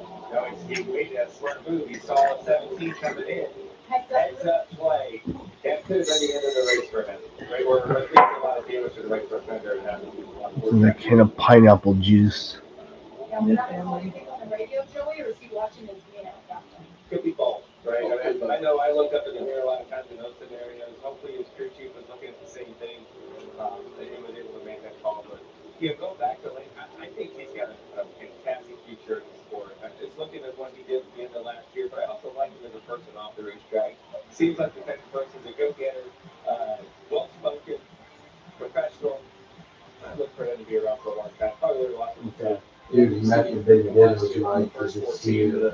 For the last 9. You got the brown on the left side. Vikings Motorsports. Here, what you see the 38 car from last year. After he got out of that truck and threw his shoulder out of socket, we got to the legend car track the next week. He stood up on top of his legend car and fell off the legend car and didn't fall off. But he got up there and threw his arm up like his arm was out of socket. He's like, "What are you doing?" He's like, "Well, it was just so funny what Lane did, so I thought it would be funny for me to stand up on the legend car and act like my shoulder was thrown out of socket." That's so bizarre. Lane's really was.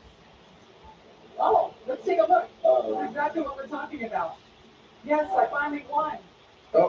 We get to the full embarrassment part. Here we go. Oh, Man. Does a little dance. They pop it back in right there. This is the best part. After they pop it back in. I'm good. He popped his arm out. Yeah. Well, too much like this, and it came out of the socket. He had surgery on that. Yes, he did. Josh. Also, Lane Warner about that shoulder. He said he actually dislocated it 10 times during his life. He said it just kept getting more frequent. So after we celebrate that victory, he's like, yeah, we need to do something about that. So the Tuesday after the final race of the season, he got that surgery. He said not fully 100%. Obviously, he can drive the truck. He still doesn't know if he'll have full motion raising his right arm all the way up. But of course, it's good enough to drive right now. Yeah, he had that surgery, and then for the NASCAR awards, just a couple weeks later, he had to walk up on stage. It was in a sling, and he picked up his Rookie of the Year honors. All right, we'll step aside when we come back. We will continue the third and final stage from Daytona.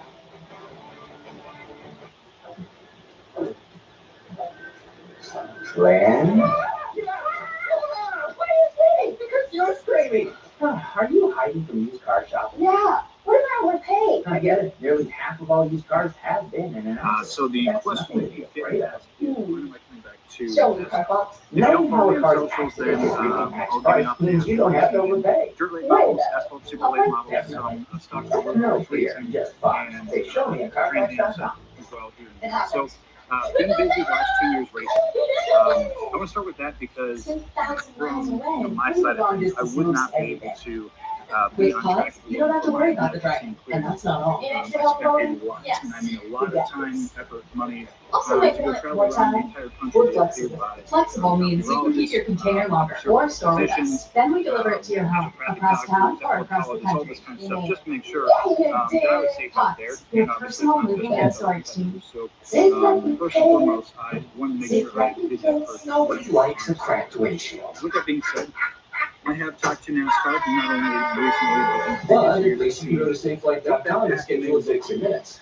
As we believe, they have said that it's Come to in you no for for free. right now. And our highly And trained where that techs comes can replace from your is windshield they have right in your home. panel of neurologists and physicians and people like that. I do think that, from insurance and liability and stuff like that. Go to safelight.com and schedule a replacement It is a today. bit different here, and that's why other safety providers can't get See, I've gotten Amtrak 130 and 301, but the others I haven't.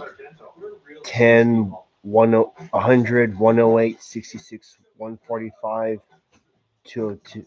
Yeah, I haven't gotten those yet. It's Amtrak 202. Guaranteed to fit every time. eBay. Things people love. Huge news. You can get a Amtrak 202 is a regular P42. So Son of. Look at the words. Son of Baconator is $3. Thank you. yeah, I don't think I've ever caught 66 before. Blue Chew is a telemedicine service connecting men with licensed medical providers prescribing ED meds. Get your first month free at bluechew.com. Welcome back to the NASCAR Craftsman Truck Series racing from Daytona. Yeah, I never got Amtrak 166. Hard to believe that just 24 hours ago, he had the biggest impact he has ever had in a race vehicle. This was it, during the dual race. See the 66 right there trying to race his way. Bam! 9 ends does not qualify for the Daytona 500.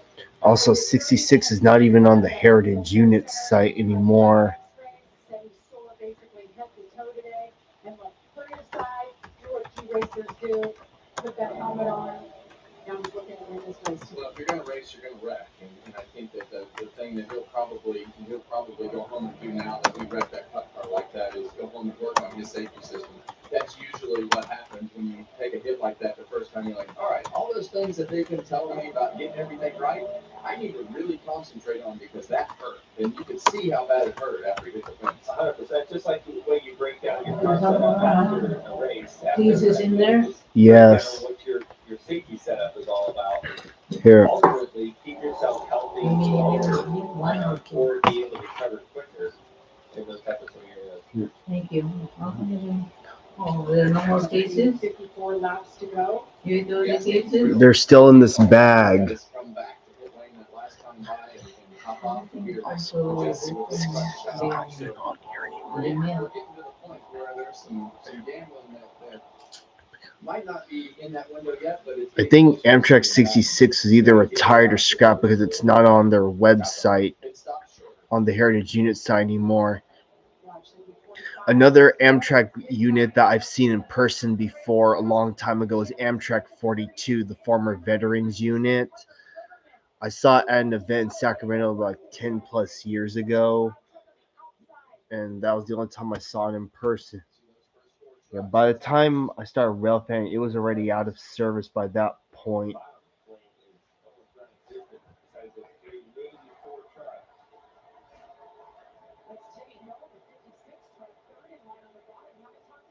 I haven't gotten 642 yet.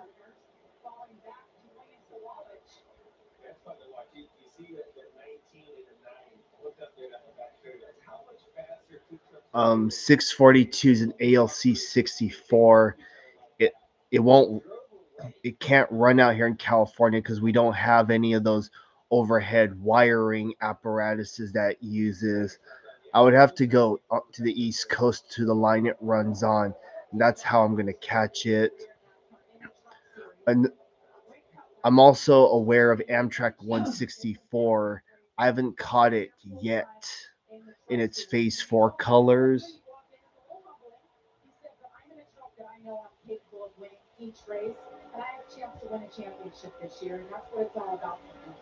Amtrak 164. I've caught it in its in prior to it being a Phase 4, but not in Phase 4 color.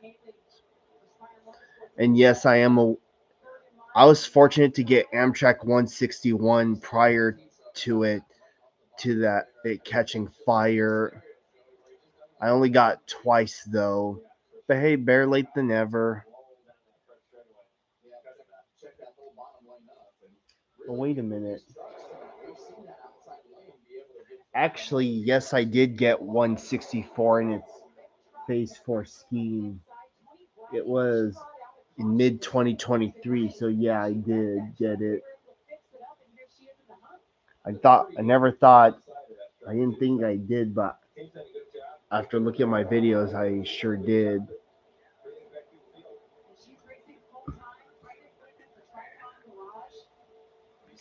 I have gotten 184 prior to it being repainted.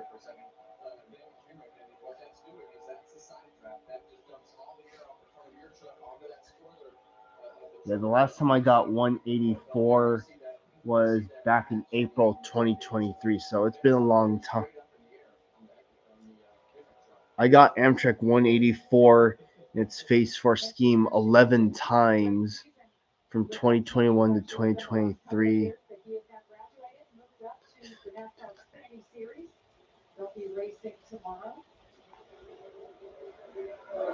You see Chandler Smith, I feel like he's been the most aggressive up front with the side draft and the blocks and everything that's happening.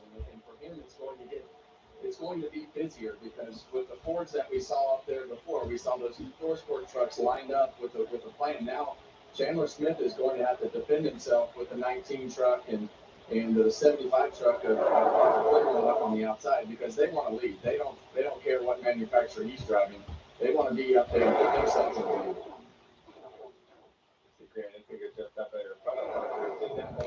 I think let's kind of listen to your spotter and say, okay, who the numbers in that lane, right? Who's the drivers up there, the cars that are up there, who I think is going to move because of who that is. When you look at that top lane and you hear Justin hailing the first two trucks, I feel like that lane's got a good chance of moving forward for those reasons. Grant probably heard that, so sure, I'll jump up there. And then a tight squeeze of numbers to get there, too. I'm telling you, he can't pull down on the wheel, and he had to let that truck go up the hill right there.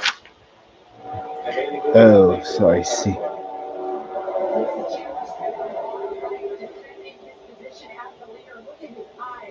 Yeah, and you see from this Ford Performance camera, and you see Chandler Smith able to look to his left side mirror and keep glancing up to his mirror in the middle of the truck. They don't have the electronic mirror like the Cup cars, so his mirror, he keeps having to turn his head and look to see where he's going. And you spend more time looking I see what you're saying.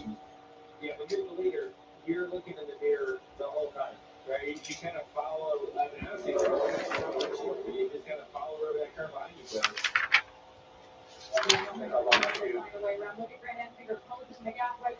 Oh yeah, and also for the NASCAR fans, Spencer Boyd is back in full time in 76 this year. Timmy Hill running fifth, looking good.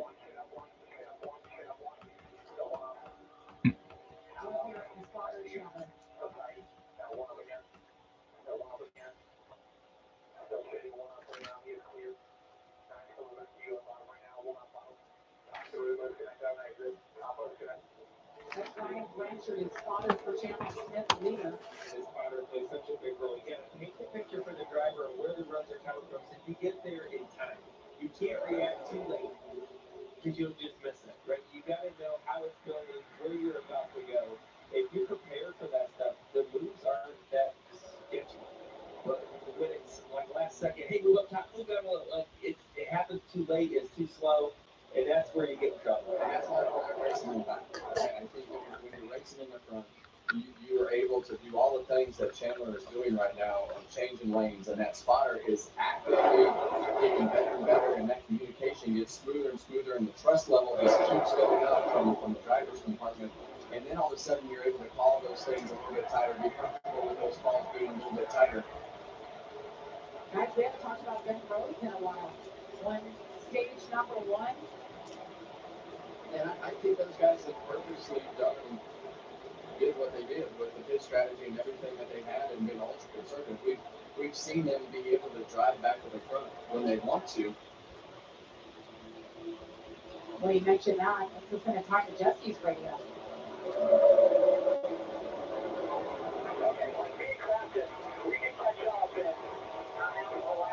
I signed up for one I start earning 4% APY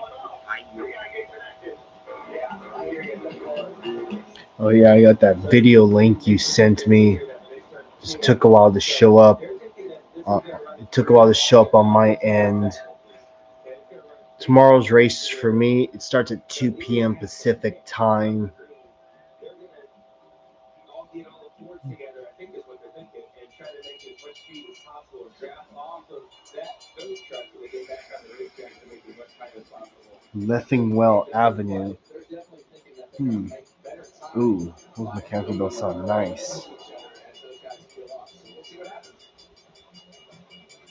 That's in St. Louis, Missouri. Maybe your plans for the afternoon are too big to squeeze into the back of a sedan. Maybe your idea of commuting Love the incandescent lights. Maybe you don't think you should have to choose between affordability and capability. Then don't just get any car. Drive a Ford. Starting under $30,000 MSRP, the new Ford Maverick and Ford Bronco Sport. Yeah, I figured they do that. Earn over $1 billion in fetch points. Our next mission to help you earn another $1 billion in fetch points as fast as we can. You want a free gift card? Yeah. What's the catch? There is no catch. You literally get free gift cards for scanning receipts, playing games, or doing your shopping. Download the Fetch app today. Oh man, that's in 4K. Select General Mills products. Well, pit road just became a busy place. Multiple trucks came in.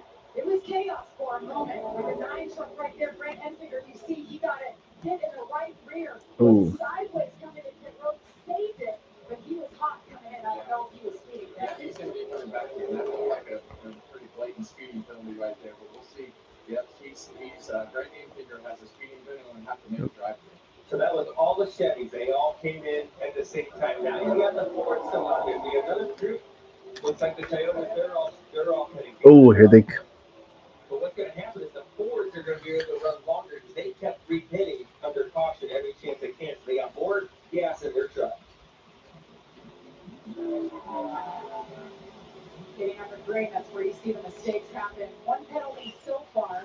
Brent Enfinger, as we mentioned, too fast entering.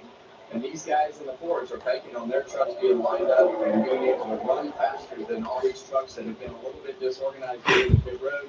We've seen Brent Enfinger have a penalty, and this is going to be interesting to see how this plays out. Now they need to get connected as good as possible to be able to not do that. They need to stay in line and get connected and go and make as much time as possible.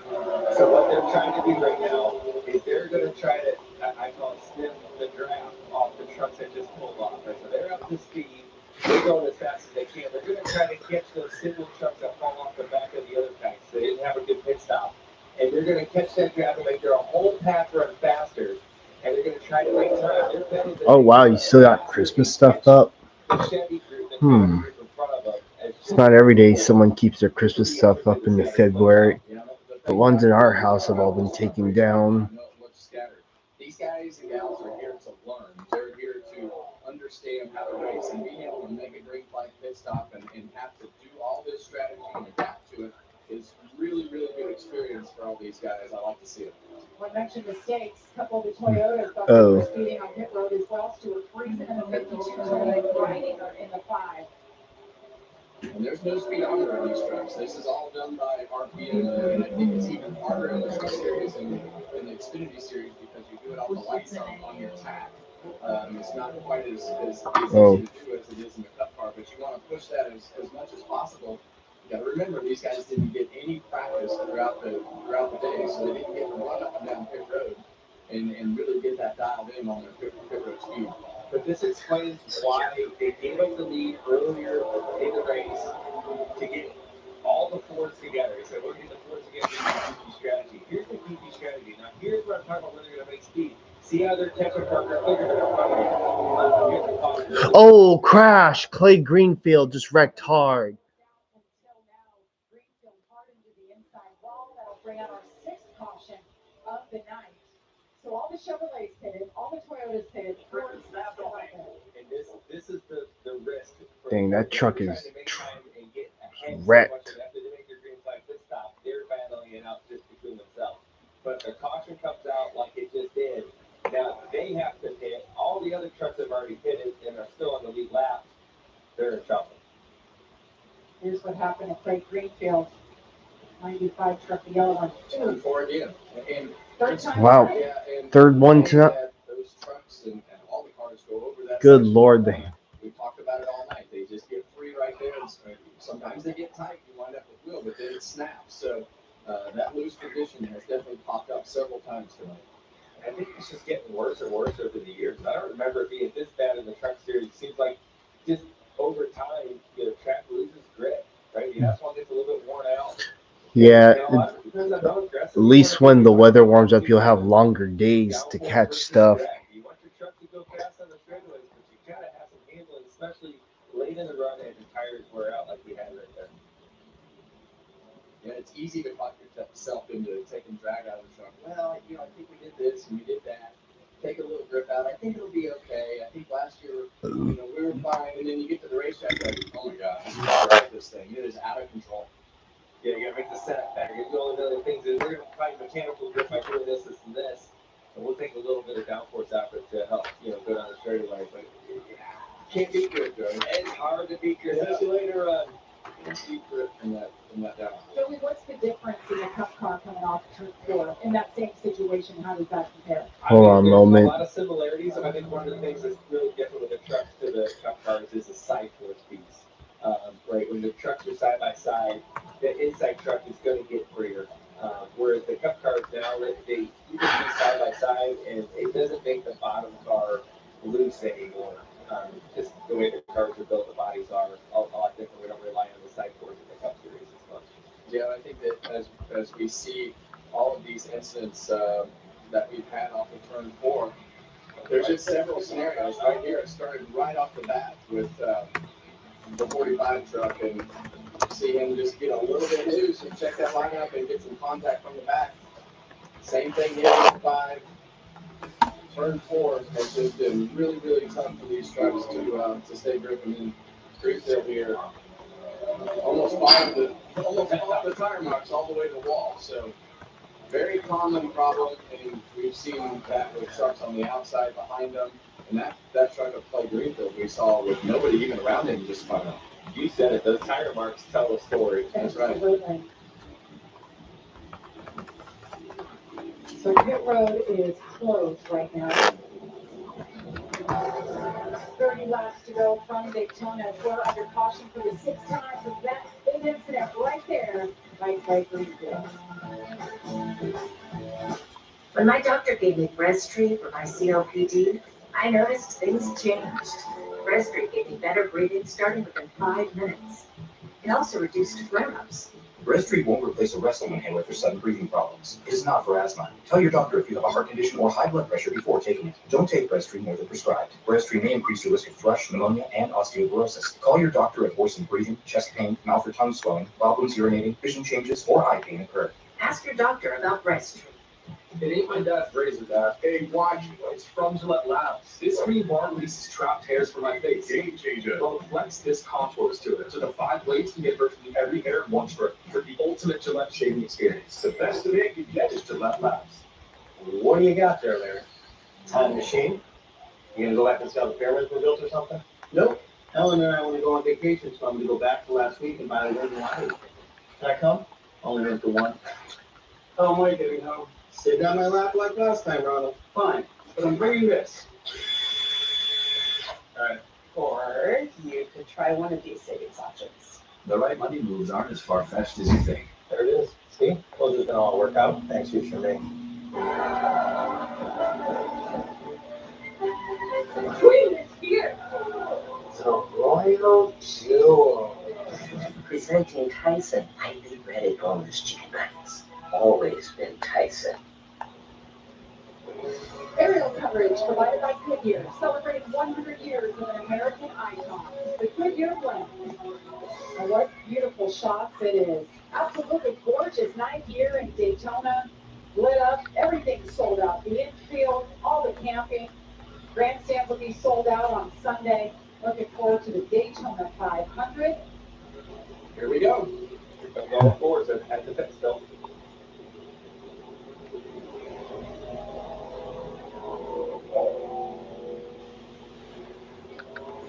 Love that shot overhead. Watch the girl, make sure you get off any debris. Well, 99 taking tires. Yeah, we see the 99 taking tires, and then we have a truck come around him that's going to make it difficult for him to get out of his pit stop. I believe that's Timmy Hill was pitting right in front of him. They're making some chassis adjustments. Others fuel only. There's you say, yeah.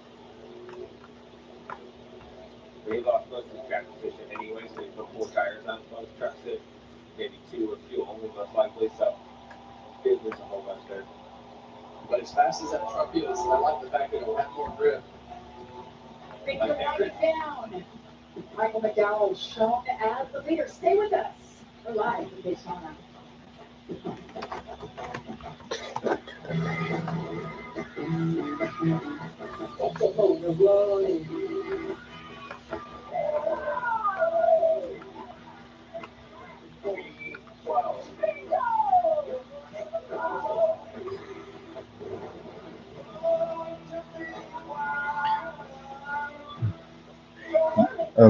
Yes, this race is on TV. It's on Fox Sports 1 or FS1. The weekend of March 1st and 2nd, a big week because that is the start of the IndyCar season. So we have about, let's see, Oh wow, 2 weeks until IndyCar starts on March 2nd, St. Petersburg. Now the Cup race, which will be at Circuit of the Americas, they're going to be on Fox. That the Cup race at Circuit of the Americas in Texas and IndyCar at St. Petersburg in Florida are both going to be on Fox, but at 2 different times. So that's going to be a double live stream that day.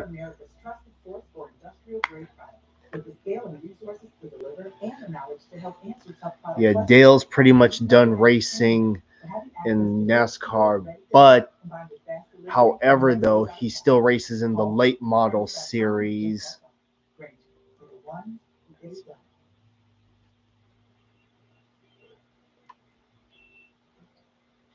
Taxes was viewed so stuck.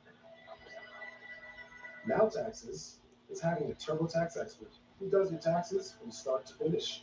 If you're talking about Tony Stewart, yeah, he does, but he races in the NHRA drag racing series now. And get the most money back on your time. Now this is Taxes. In 50 years with my best friend.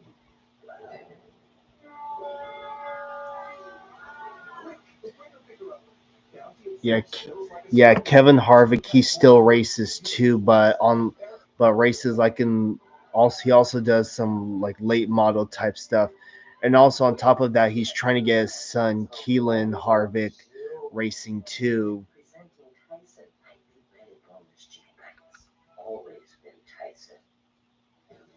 And when you look at that Harley J. Earl trophy and you look at the names on that trophy, sure we have some upsets here and there, but it's a who's who of NASCAR racing.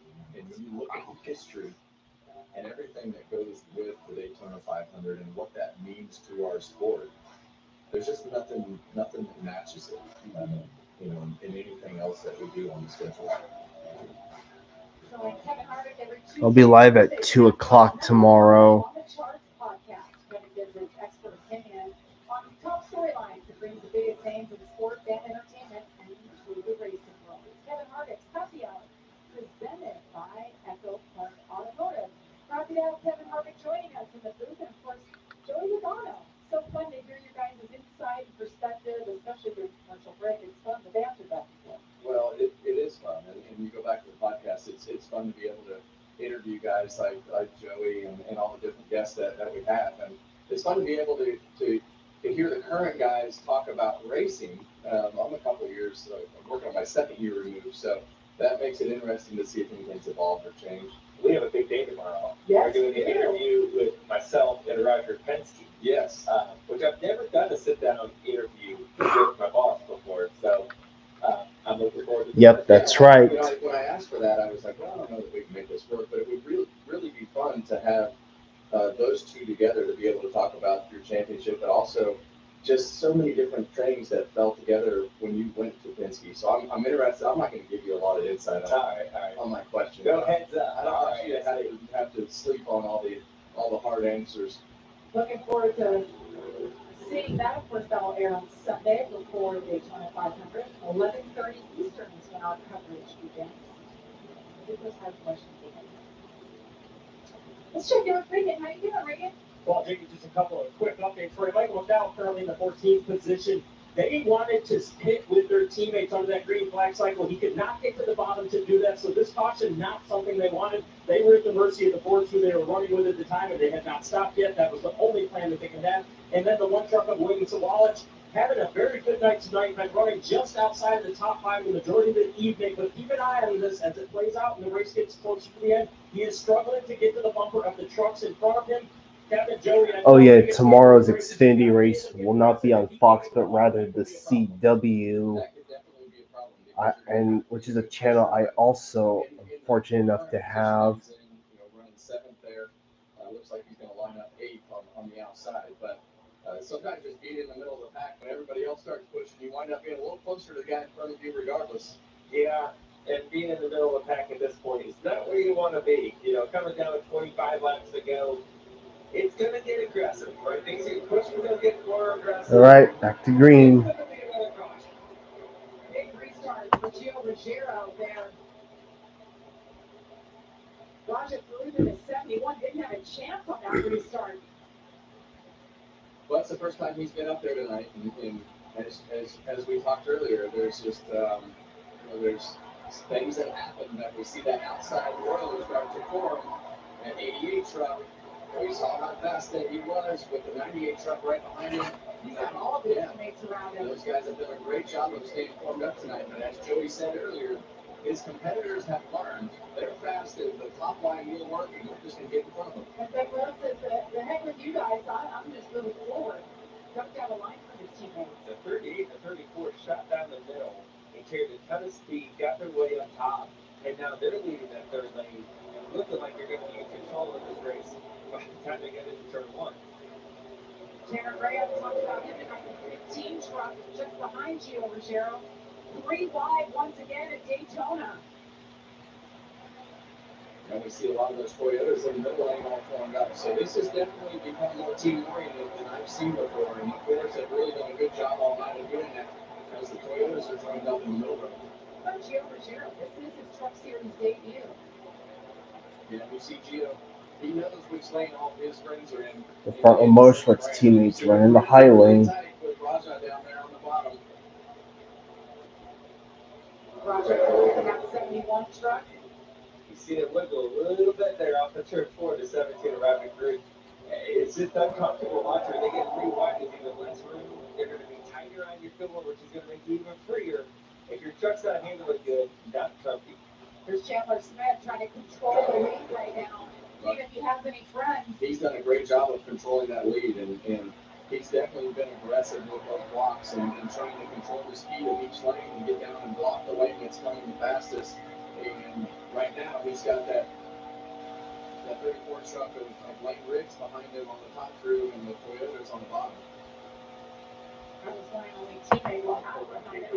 Oh, yes. Yeah, and this is when it gets really dicey, when you have to hold that truck on the bottom with more wheel, like Joey was saying. Radius of that corner gets tighter, and especially when you can't. 17:38 going down for the. Are you sleeping in tomorrow? Adjustments at the start of the race, drop to the rear. Here he is leading at Daytona in his debut. Chandler Smith on the high side. For what? Just check SNL because they're having a concert thing tonight. Forgot to do that before the race started. It started already. Well, I got stuff to do tomorrow, Jay. So Yes, Kevin, we all know that. I'm talking to these folks, Mom. Well, I got stuff to do tomorrow, Jay. So I'll be busy. So I'm not trying to sleep in too much. Hello, Mark Test 23. Welcome to the live stream.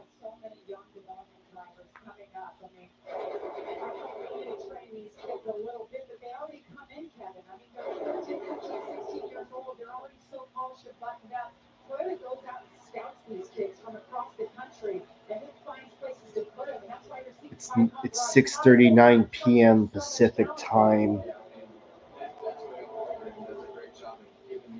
So that means it's 9:39 p.m. on the East Coast. My nose is. My nose is hella itchy. 20 to go. 20 to go. You see a lot of discipline still in that top lane. They're trying to stay up top there to control the Fords. Doing that, the couple Toyotas there in the bottom, working that shorter distance at the bottom. Oh. Ooh. Oh, wow. He's a little W here. Yeah, well, oh, wow. 4 wide. 4 wide. It looked to me like he got kind of forced down there, and he went all the way to the bottom to keep having wreckage. We're going to go 4 wide. Sheba. Oh, geez, that's tight. I thought they were going to wreck off a 4 there. Whew.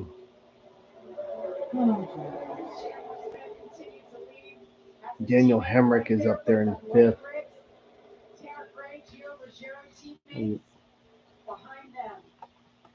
And now we see now the teammates of 38, 34, they've moved down the racetrack. They've tried to make the top work, but it's hard to beat that. All right, so the top four are trying to separate themselves. We also got Jake Garcia up there in 5th place. I used to struggle with anger from scalp issues, but then I started using Head and Shoulders as a wash because the active ingredient in Head and Shoulders fights off the microbes that cause anger. Isn't it tomorrow night? Microbes aren't everyone's scalp and can cause irritation, but when you use Head and Shoulders every wash, Keeps these rascals at bay. It helps prevent dandruff before it starts. Pick your goal. see, no flakes down here. A little help. Make every wash count. Everywhere but the seat. The seat is leather. No, we get it. You love your bike. You do too. That's why we're America's number one motorcycle insurer. Do you have to wedge it into everything? What? Don't do that. It's reminding me of my bike. The wolf is about the size of my new motorcycle. Have you seen the one? Happy birthday, Grandma! Look how the breaststrokes follow the line on a gas tank. Hey! Rubber plus one. David. Get in on buy one foot long, get one free right now in the Subway app. That's right, buy 1 foot long sub, get another free. Deals this good usually come with a 2-year contract. Grab the deal online or in-app with code FLBOGO. Only for a limited time. Oh crap! That's Nathan Bird. See, I knew that wasn't going to be the last caution.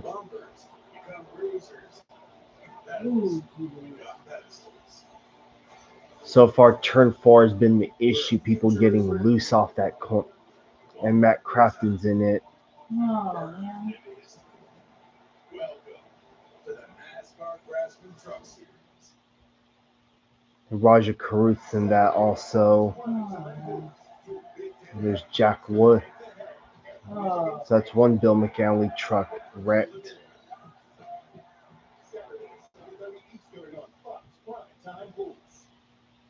As spring returns, the Panther's agility is on full display. He leaps for an opening. But even apex predators can be Also, Matt Tifft was asked about his future in NASCAR, saying that so far he hasn't been cleared to race yet because he's been traveling all over the country to visit different neurologists. Caution is out for the 7th time at Daytona. You saw it in side by side, multiple trucks involved. Looked like it all started with Jack Wood. He got into the outside wall, and it was truck after truck. A lot of damage. You see it right there. Huge hit, though, for Raja Caruth. Cody riding her, involved in her second incident. Matt Crafton. It was a good night going until this moment.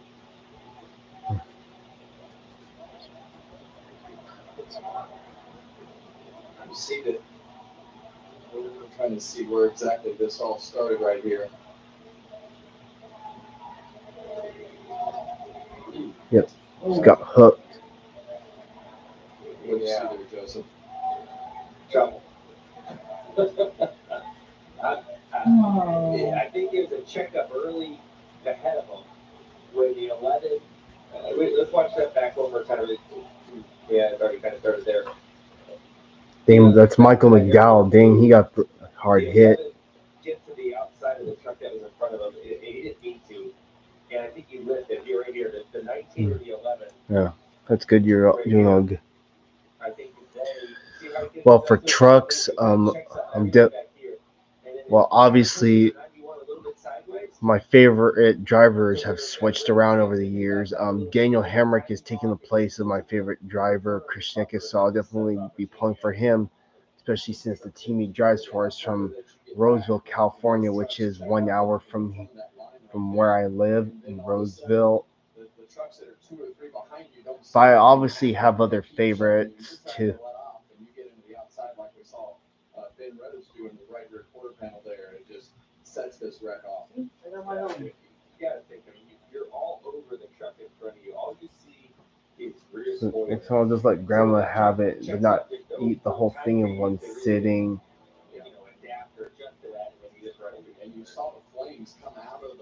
marks of the 99 truck in that shot right there. That was a big hit by Michael McDowell on the 07. Head on. There's the 71. Look at Roger Carew. That's the worst slide. The worst feeling, I think, in motorsports. It is the longest slide, knowing an impact is coming your way. You just hope it doesn't hurt that bad, but it's a pretty good hit there. Just destroyed the truck. Oh, man. Back.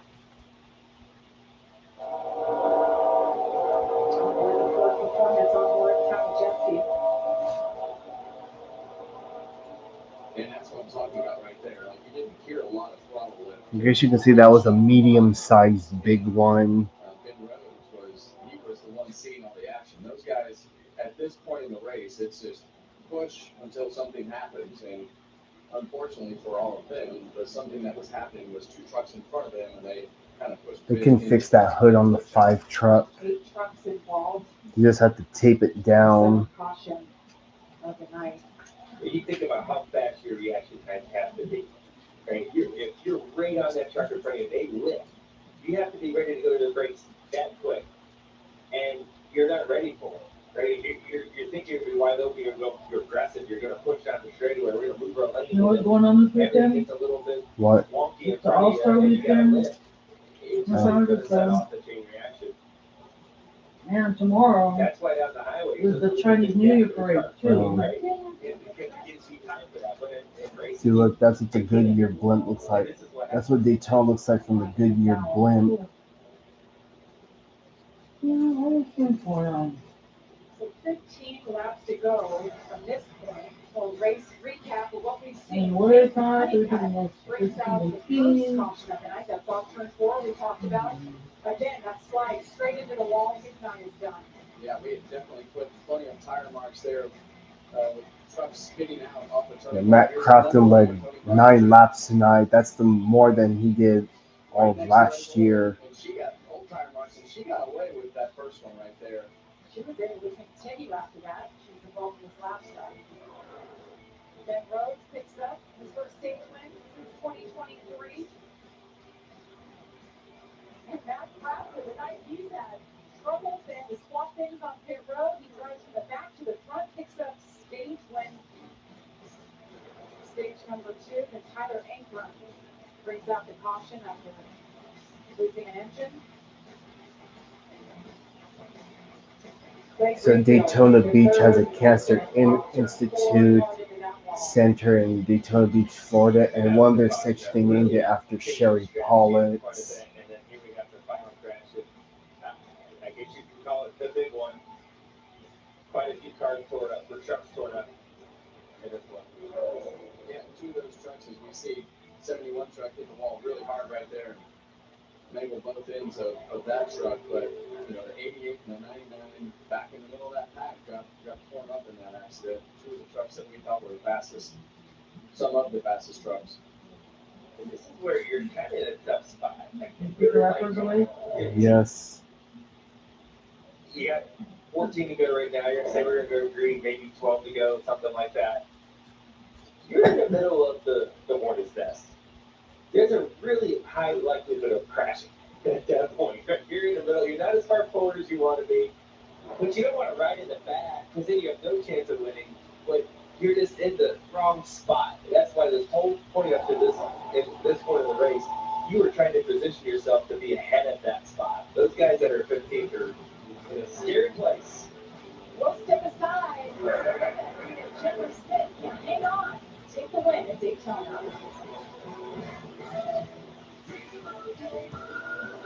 So there were 38 trucks that qualified for tonight's race, but only 36 could make it, so 2 had to go home.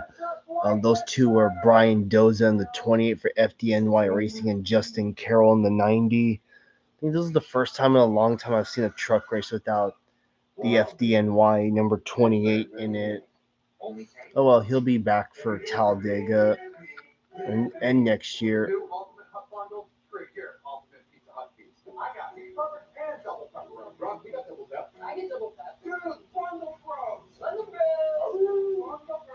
Feel the order starting at $24.99. No one outreaches the Hut. Even when U.S. Women's National Team forward Natalie Swanson isn't on the field, she always makes the perfect play. Thanks to the Bank of America customized cash rewards Visa card, she'll earn 3% cash back on her purchase after choosing the online shopping category. Yep, Logano was close to winning Toyota yesterday has 3 NASCAR Cup as teams. far as the duels were They got two concerned. 2311 owned by this guy. And every-time Daytona winner Denny Hamlin. But Denny Hamlin races for another team, Joe Gibbs Racing. Yeah, Super Bowl winning head coach Joe Gibbs. And they both share the track with Legacy Motor Club, co-owned by 7-time Cup champ Jimmy Johnson. 3 epic teams, 4 legendary owners, all going after one cup. Now you're So 31 caution laps. So they've ran a total of 56 green flag laps. Come on, let's go. Get off here.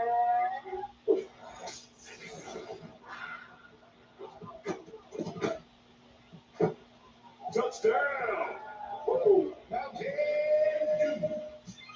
Did you just pay PayPal? Yes, it keeps my info safe, even at the shady lemonade stand. What do you call it shady, mister? Like this is fresh squeeze. Give me a break, Logan. Okay with you everywhere. Don't just pay. PayPal.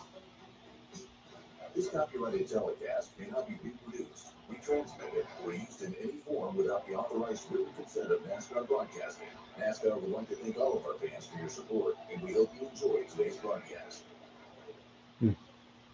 Eating pizza? Nice.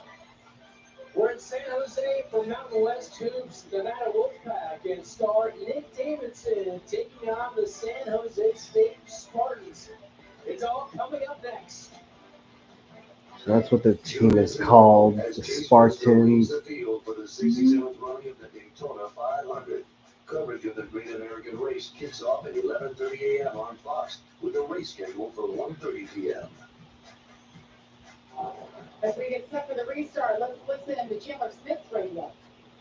No, but they get down to it. We're still 1-2. We don't need a restart this thing until we come off the third board, getting to the trioval. If we try anything before that, one of us are going to, other is going to put a bad taste in both of our mouths. Maybe Joey. He's the lead car at the moment of the 2, right?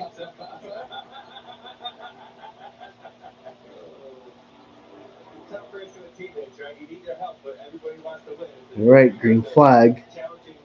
12 laps to go. Tanner Grant in the front row. No better teammates. He was talking about Lane Riggs just behind him in 34. Let's not do anything to mess up Oh yeah, friendly reminder again that Gio Ruggiero is a former Bill McAnally driver. They didn't have a good restart here. The bottom lane's going to get almost 3 trucks clear. Yeah, 3 trucks clear. Oh. Well, you see a little there in the front there. Tanner Grant got that place. Gio Ruggiero back to the lead. William Sawalich just behind him. Corey Hine, Look, they're really 3 teammates in a row. This is where the most shuffling happens on a restart. You don't 2 wide, 3 wide's an option. So Then we got 3 Tricon trucks up there with William Sawalich. There you can see the 2 trucks again, the teammates, they are stuck together. His teammates are in the middle now. There's 4 of them trying to get together. Yeah, you saw Corey Hine go to the middle lane to get behind Tanner Grant. Now you see Gio move to that middle lane to pick up those Toyotas in the middle lanes, and that's going to leave Sawalich in that Toyota left out.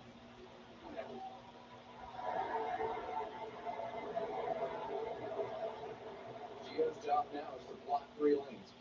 It's a speedy, dry, white stuff. That one truck that William Sawalich is driving is full time this year, but will be split among 3 other drivers other than Sawalich. Brent Cruz, Brandon Jones, and Lawless Allen. Gio Ruggiero the leader right now. His Truck Series debut, and he's out there drafting and blocking for years. Yeah, this kid has raced a ton of stuff, though. Oh, jeez. Whoa. He was completely sideways into the corner. Dang, the 11 truck almost got turned. Corey Hine in the 11. He gets behind his teammate, Tanner Gray. They're 3 wide here at Daytona. 10 laps to go. What do you think of that? What do you think of 10 laps to go? But I want to be as far forward in a 3 wide mess as I can be. Gio right there blocking the top lane. He's got a teammate behind him. I think that is a good sign. He's got two teammates behind him. So I think that those guys have control for the moment. And as this becomes more single file and you see that bottom lane drop off, you're going to see those Fords do exactly what they just did. They don't want to be where they are. They know that they have fast trucks and they need to get themselves positioned back at the front of the pack. So it's going to be a battle to position yourself at the front of the pack. Stay up there, Taylor. Probably knows the 38 has a crinkled nose. Yeah, when drivers are bump drafting too hard or they bump into the vehicle in front of them, they might get a crinkled or a dented nose. Those hood flaps just flapping in the wind.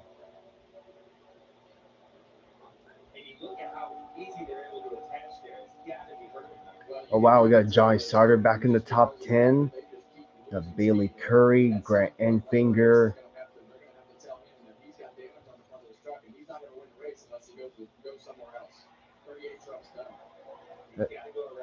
That 38's struggling. I mean, they've fallen outside the top 10 already. Damn, let him get in position. It's horrible because they were so good together as a pair. And then what happens at the end of these races? Things get mixed up. Almost time. Guys that you haven't drafted with all day wind up with trucks that have damage, and the next thing you know, you're trying to learn what you need to do with your truck with another day. It's like I'm throwing it straight in the trash. Tandem racing side by side down the single file with 7 laps to go from Daytona. Look at this. 5 laps to one first career start. Michio becomes 6th. He can, and as we've done this race through the years, I mean, this is a place where first-time winners can happen. It just you allow yourself the opportunity, and several guys as we see it capitalize on it. Do you want to be leading? Come out of turn 4 on the final lap of this race. Give him the lead anytime. Yes, I'm with Joey. I want to lead as much as I can lead because you're controlling the most when you are in the front of the race, leading the race. Also, I do my reactions at Zoom because I don't want to have the background stuff. I'd rather take my chances being the lead. Yeah, I can make it work. There's something wrong. Or just wait for the race to end. I appreciate you for telling me. Something's going to happen at some point. All you're going back through is watching all the races that you've watched on TV before. We got 3 Thor Sport trucks, 3 Tricon garage trucks, and Daniel Hammer's the only Bill McAnally truck up there. That's a nerve-wracking moment. He's probably only done this 2,000 times on iRacing. It's a lot different than video games. I like how Spike Stewart is remaining committed to sponsoring Parker Kligerman no matter where he. Simulation standpoint, they studied the expectation of today's driver is much different than it used to be to be prepared. And you just don't have a lot of practice. And right now, it's trial by fire by leading this race. 5 laps to go for Daytona. Gio Ruggiero doing a masterful job out front. Ahead of his team, Tanner Gray, 49 with them as well. Now they're getting side by side again, trying to make a move. Those boards have been trying to work together, got separated. Strategy didn't work out. See if they can do anything with it here. Yeah, Ben Rose, we talked about him all night with such a fast truck. He's come back from the back again. And there is a Gio. Oh my. Bailey Curry leading with 5 laps to go at Daytona.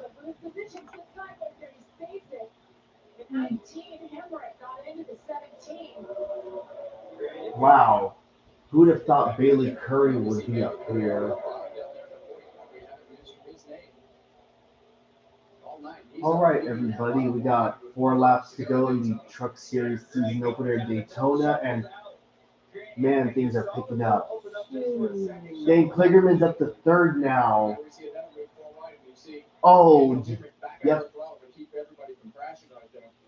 They're about. Oh, and Curry just got shuffled out. Man, that would have been cool if Curry won this race. He'd been up. Lane Riggs had the lead and bail on his teammate, Chandler Smith, who fell right All right, behind 3 him. to go. Chandler Smith Ben Rhodes is no stranger to winning at Daytona, so keeping. Ooh. Ooh, Kligerman, he's one of my picks for tonight. Also, Coca-Cola brought back one of their old flavors, orange cream. Oh, Parker Kligerman's leading the outside lane. Up here it comes. Getting pushed from Tanner. Oh yeah, the 9934, same manufacturer, so of course they're gonna help each other. Oh Jesus! Dang, that 30. Dang, these trucks are. Come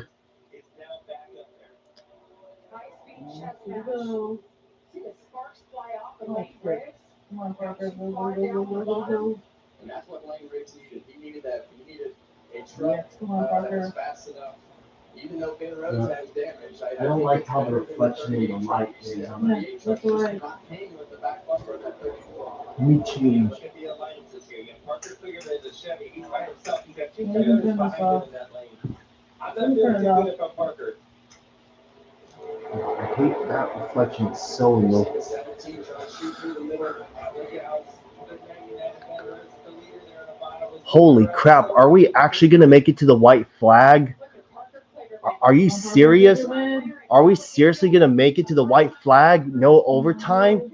No way! We actually did it. Well, I could care less if they wreck now at this point. Come on, Parker, you got this. Well, come on, Kligerman. Oh, here he goes up.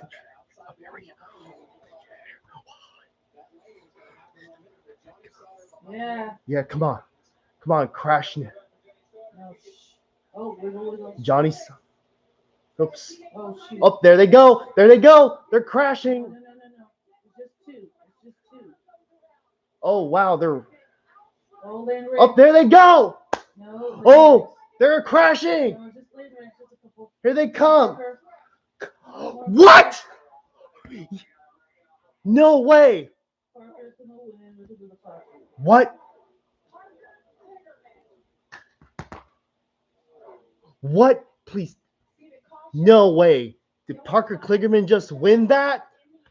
What? He was ahead at the time of the caution. Yeah, he was.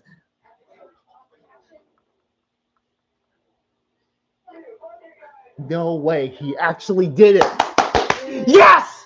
Yes! One of my picks won tonight. Let's go! We met him. Got redemption. Well, I'm glad. He still had enough steam left in him to win. That's his fourth career win in trucks. That wasn't a big wreck. True. And that's his third win with that team, Henderson Motorsport. Let's go! All right. Yes. And I got to meet him at Sonoma twice. Yeah, we saw it. We met it, remember? Yeah, we saw the Got controversy picture with him and everything. with the race that could have gone his way at the Roval last year in the Xfinity Series, and now you see it all finally go his way. Parker's done a great job putting himself in position to capitalize on this race tonight. Let's. What a race. Now he has wins at both plate tracks now, Daytona and Talladega. Let's go! Good job. Wow.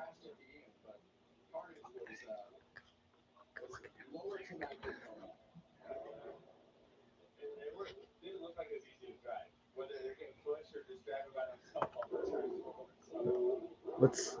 All right. I'm sure this win is going to be received warmly on Twitter, I hope.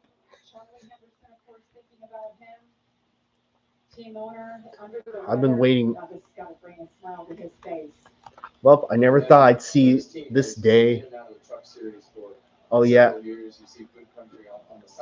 Unfortunately for me, I missed his last win at Mid-Ohio because of other circumstances, but I made up for it tonight. Redemption. Let's go.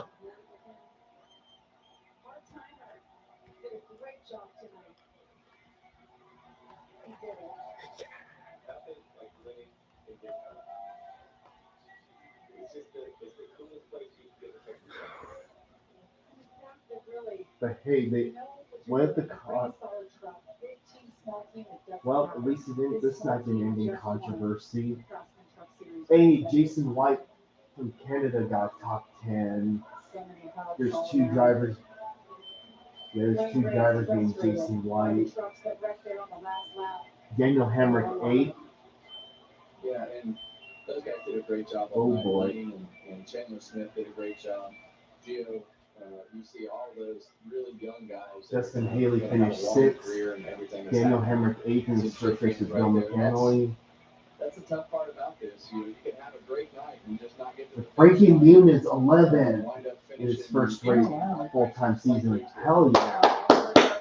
And Norm Benning finishes 15th. Wow. Way to go. Oh, let's go, Parker Kligerman. All right. On to tomorrow now. Parker Kligerman returns to Henderson Motorsports this year on a part-time basis. Parker, this is Daytona. You just won a Daytona, but Daytona, Randy, come on! Let's go! Phoenix winner of my life. Thank you, Scott Henderson. I wish they were here right now. Scott, we did it finally! Scott, we'll say thank you for giving us a beautiful truck. Chris Carrier makes this whole thing happen, but man, I can't believe it. I just ridiculous. And just like, I don't know, I just, every move I made felt like it works. And for some reason, really think these guys built an amazing. Yeah, I hope they make a die cast of this. They got to. Finally get them habituated after the last 2 years. People off, but this has been so close the last couple years. This means so much. We're in the biggest place. They're just doing all the TV stuff today. Talk about how much this place means to all of you fans. Here at Daytona, thank you so much. God, I love this place. I love racing. I love winning. I'm ready to make shots of my life, but so we got Valentine's Day. Gold off out there, so love you all. We love your excitement. Parker Kligerman wins in the Craftsman Truck Series race in Daytona.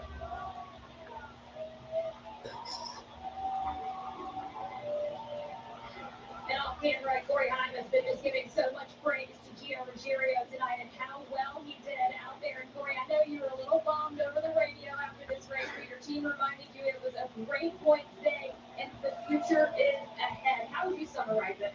Yeah, no doubt. Nothing truly crazy there the last 20 laps. Honestly, pretty impressive, everyone. We kept the field for as long Let's take a look at the rest of the result. Probably up a little bit on the last lap, but compared to last year, it's such a big upgrade as far as the quality of racing. Definitely was out of control there at the end, just with being free one middle and full tires being free. But yeah, like you said, hats off to Gio and Tanner. William was there up there with us at the end, and everyone did a really good job here at Truck on Garage. He took your Toyota as well. Our country crew was really good all night. I feel like we put up some good positions. Scott did a good job up in the box, and I think your team's like trying to land and trying to get one better. We'll see you there. Yes. Gotta love that emotion from Parker Kligerman. Planting the flag in the infield. So let's take a look back from the overhead shot and see where it all started here.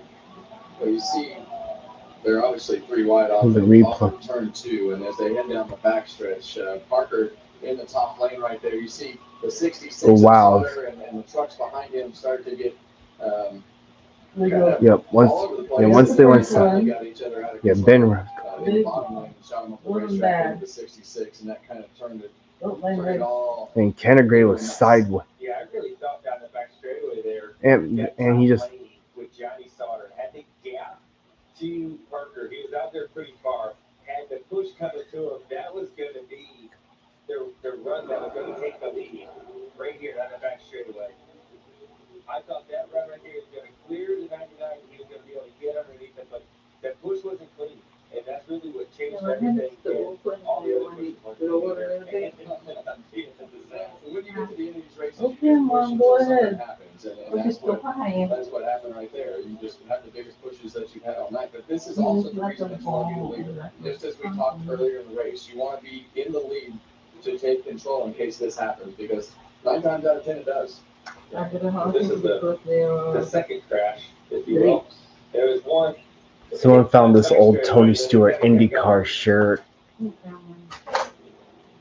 And you see that 99 truck gets shot at the racetrack into the side of the 66.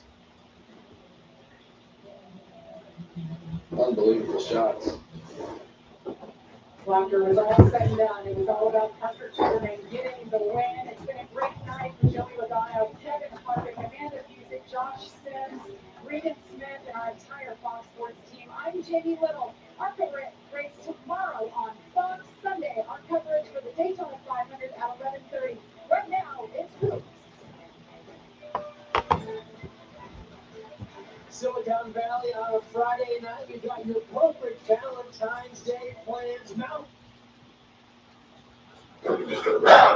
According to detectives, Shockley sought mental health resources from the school, but their father denied access. Shockley is charged with conspiracy to commit murder. What? The NTSB says its on-scene investigation is now complete into that deadly mid-air collision just outside of D.C. last night. 67 people were killed when a military helicopter and passenger jet collided. Here are two major preliminary findings from these investigators. The helicopter crew may have missed a critical warning before the deadly crash, and it's not clear whether that helicopter crew knew how high they were actually flying. Wow. Conflicting What a night this was. which is why we aren't releasing Needless to say, for the this. Bulldogs' entire route. Let's see. 32 caution laps tonight. Wow. 60. That means 68 green flag laps were run tonight. That's more green flag laps that compared to more green flag laps were run in tonight's race than in all of last year's Truck Series race in Daytona. And needless to say, it was a pretty good one. 8 cautions, 30 lead changes. Race completed in 2 hours, 9 minutes, 7 seconds. And we made it without any overtime drama. Congrats to my boy Parker Kligerman. After all, after all the stuff he went through last year with the Charlotte Roval controversy, I'm glad he was able to get, well, I guess you could say his redemption tonight. So, yeah, he was one of my picks tonight, but not just that, he was also my underdog pick. And wow, one moment he's running outside the top 10, next thing I know he's up at the front contending for the win. Amazing how the race can play out. Corey Heim, despite not winning on the plate tracks, he's not bad. He just needs to just stay out of trouble. And GG to Giovanni Ruggiero, 3rd place in your Truck Series debut. Nice. Outside pole sitter Ty Majeski finished 4th. Grant Enfinger finished 5th. Justin Haley, the highest finishing Spire Motorsports entry, and he is a Cup leech, so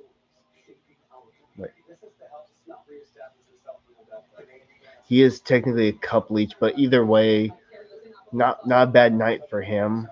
Chandler Smith finished 7th. Daniel Hemrick finished 8th in his first start with Bill McAnally Racing. Okay, we're not off to a bad start. Canadian Jason White finishes 9th. It's only his 2nd top 10 here at Daytona. And William Sawalich finishes 10th. Anyone wondering, there's 2 NASCAR drivers named Jason White, and this particular one's from Canada, and he's only been in the sport for a few years. Anyways, Frankie Muniz and Timmy Hill, 11th and 12th. Not bad. Jake Garcia, Mason Maggio, and Norm Benning, the GOAT, finishes 15th on the lead lap. Andres Perez finishes 16th. Then there's Sauter, Lane Riggs, Spencer Boyd, and Josh Rayome round out the top 20. Our pole sitter, Ben Rhodes, finished 21st, unfortunately. And here's the rest of the drivers that crashed out on the last lap. Curry, Grayson Woods, Michael McDowell managed to finish this race. Same with Crafton. Not a bad night for Crafton despite the ending there. Unfortunate for the others behind it. I think Mosak finished this race, but everyone else crashed down, unfortunately. But it happens, so I'm not gonna I'm not gonna complain too much there. Anyways, folks, that's gonna do it for tonight. I hope y'all enjoyed it. Congrats to Parker Kligerman. This is a huge win for him, obviously. So let's see how tomorrow and Sunday go. Anyways, with that said, thank y'all for watching. I hope y'all enjoyed tonight. I'll see you tomorrow for the Xfinity race. With that, have a good one. Stay safe and happy Valentine's Day. And make sure to hit the like button and subscribe for more content from me. And with that, peace out, y'all. All right, bye, everyone. Peace.